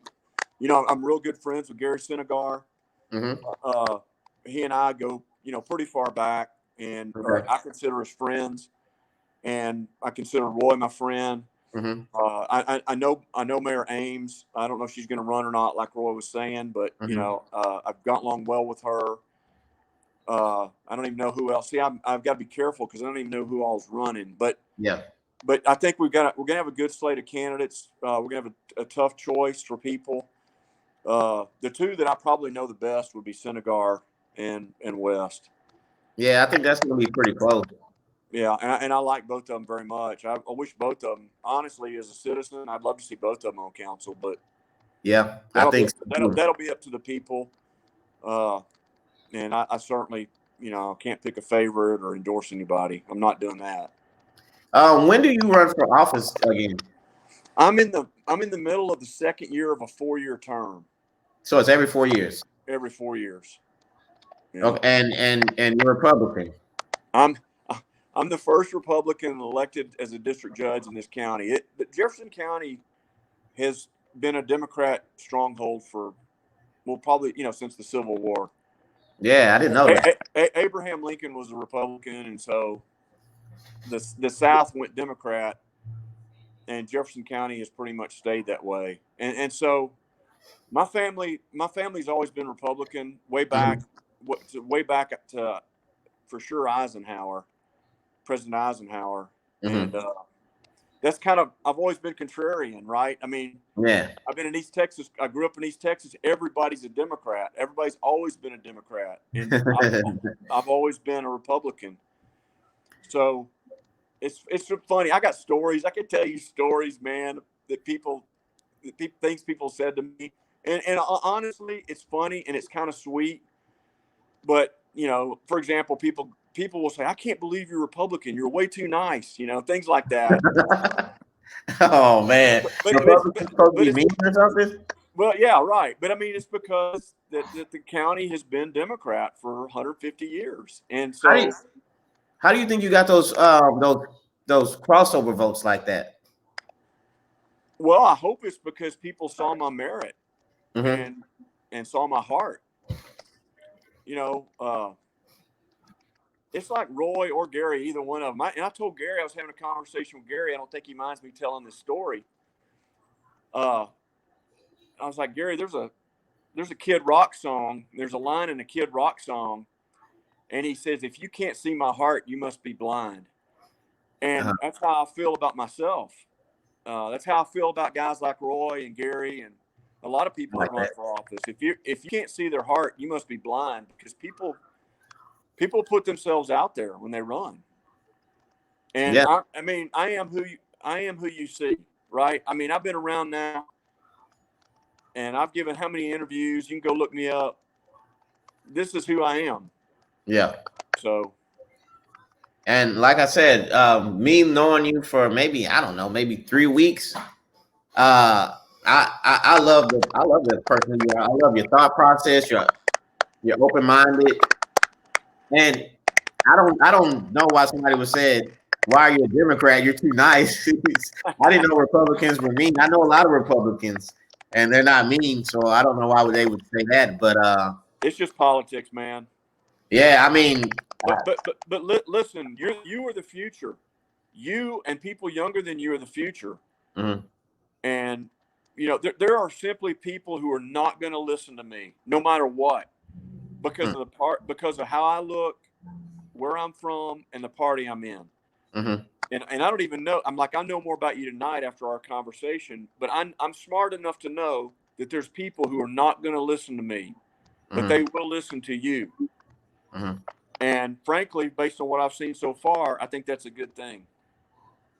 Yeah, I mean, I have your number. I know after the show, I still plan on conversating with you. It's a lot that I wanted to talk to you about, but I mean, the show is already like 2 hours long. I know. But it's a lot of stuff from Theodore Roosevelt to maybe NASA to all kind of stuff that I want to talk to you about. So I have your number. I hope that I can still conversate with you about these type of things. Anytime. And now you're gonna see one of the difficult things about doing what you're doing is you're gonna have to have content. You look now, we're down to 6 viewers, right? And so you got to have engaging content, and that's gonna be that's not easy. Yeah, it is pretty tough. It is pretty tough, especially on Facebook, talking that amount of time. because I know people probably will tune in 10 minutes, do what they have to do, come back. So I know how the numbers drop and go back up. So yeah, I definitely know what you're talking about as far as with the content and stuff. So Right. So let me give you one piece of advice while we're still on here from an okay. old Christian guy. Drop the F-bombs, man. No F-bombs. Yeah, I know. My mom, she's gonna call me after the show. She calls me after every show and she tells me. And I tell her mom I tried, but when I'm in a moment, it slips. So I've been trying to work on that. So You ought to hear how these big shot lawyers talk behind the scenes. In law school, I would tell people, you paid all this money for these big hot shot educations to get here, and that's the best you can do is talk like an uneducated sailor. yeah. I mean, I'm trying. I know my mom's gonna call me. She said, "Hey, you did pretty good this show," but she try to control the language. I'm like, "Mom, come on." She doesn't like the comment during the show. She'll watch it and then she'll call me and give me the comment. Bless her heart. Listen to your mom, okay? No doubt. You only got one mom. That's right. So hey man, I'm gonna let you go for the night. I know you got a ride tomorrow with the buddies. Is it a lot of y'all riding? I think there's 4 of us. Okay. 4 so where are y'all going? Do what? Where all of y'all riding to? I'm not sure. I'm not leading the ride. It'll be off road tomorrow. We have dual sport motorcycles. They're made to ride on road and off road. Okay. They're more dirt bike oriented, and I'm the only Honda guy tomorrow. I think everybody else is going to be on a KTM, so I'm sure I'll get smoked. But whatever. Well, hey man, like I said, I got your number, so I know you're gonna be busy tomorrow, but I plan on hitting you pretty often because there's a lot that I want to learn from you. Anytime. Because like I said, you've done a lot, you've been through a lot, and you know a lot. So I mean, I like to learn information. I like conversation. So I do too, buddy. So good luck to you, and call me anytime. All right, Mitch, man. I thank you for coming on. Yes, sir. I appreciate it. Bye-bye. Okay. So that was our show. Chantel, what'd you say? Hey, Mitch, man, I love Mitch. I only been knowing Mitch for maybe 3 weeks. And over the 3 weeks I've been knowing him, great guy. I ain't gonna lie, great guy. I was waiting on this conversation. I was waiting on to have a conversation with him. I had questions written out for him, and I only used like maybe half those questions because I knew the conversation would kind of just naturally just flow. And that's my first time meeting Roy. And Roy, the personality, the aura I get from him, great guy. I think it's going to be between him and Gary as far as the election run, which are both 2 good guys, 2 great guys. I'm not going to lie. That's going to be a tough choice. It's going to be close. So anyway, I thank everybody for tuning in. I missed y'all. Like I said, last week, the hurricane hit, so I took a break. I was going to take a break anyway. The hurricane just happened to hit. So, but I thank everybody for tuning in. I thank everybody for commenting. I thank everybody for liking and sharing the show. I hope everybody got some kind of important information from the show. So, like I said, man, love y'all. Make sure y'all follow the page, Northside Alumni Children's Charity. We're taking all our donations that received, and we're going to take it to Orange Saturday, tomorrow, 1:30 tomorrow, to a particular church, and we're going to drop those off. And we got some other things coming up too. This was our first, I'm not going to say an event because this caught us off guard. We weren't technically going to do anything like this. The hurricane just hit, so we wanted to help out. But we plan on doing something next month in October for the kids and everything. So, man, just stay tuned and be blessed, man. I thank everybody for watching the show again. And tune in next week. We have another dope show. And be safe out there, y'all. Be blessed. Stay positive. Stay focused. And I'll see y'all later, man. I got to go chop it up with my daughter and stuff. She waiting on me. She playing Roblox, so she think I'm ignoring her. So Love y'all, man. I call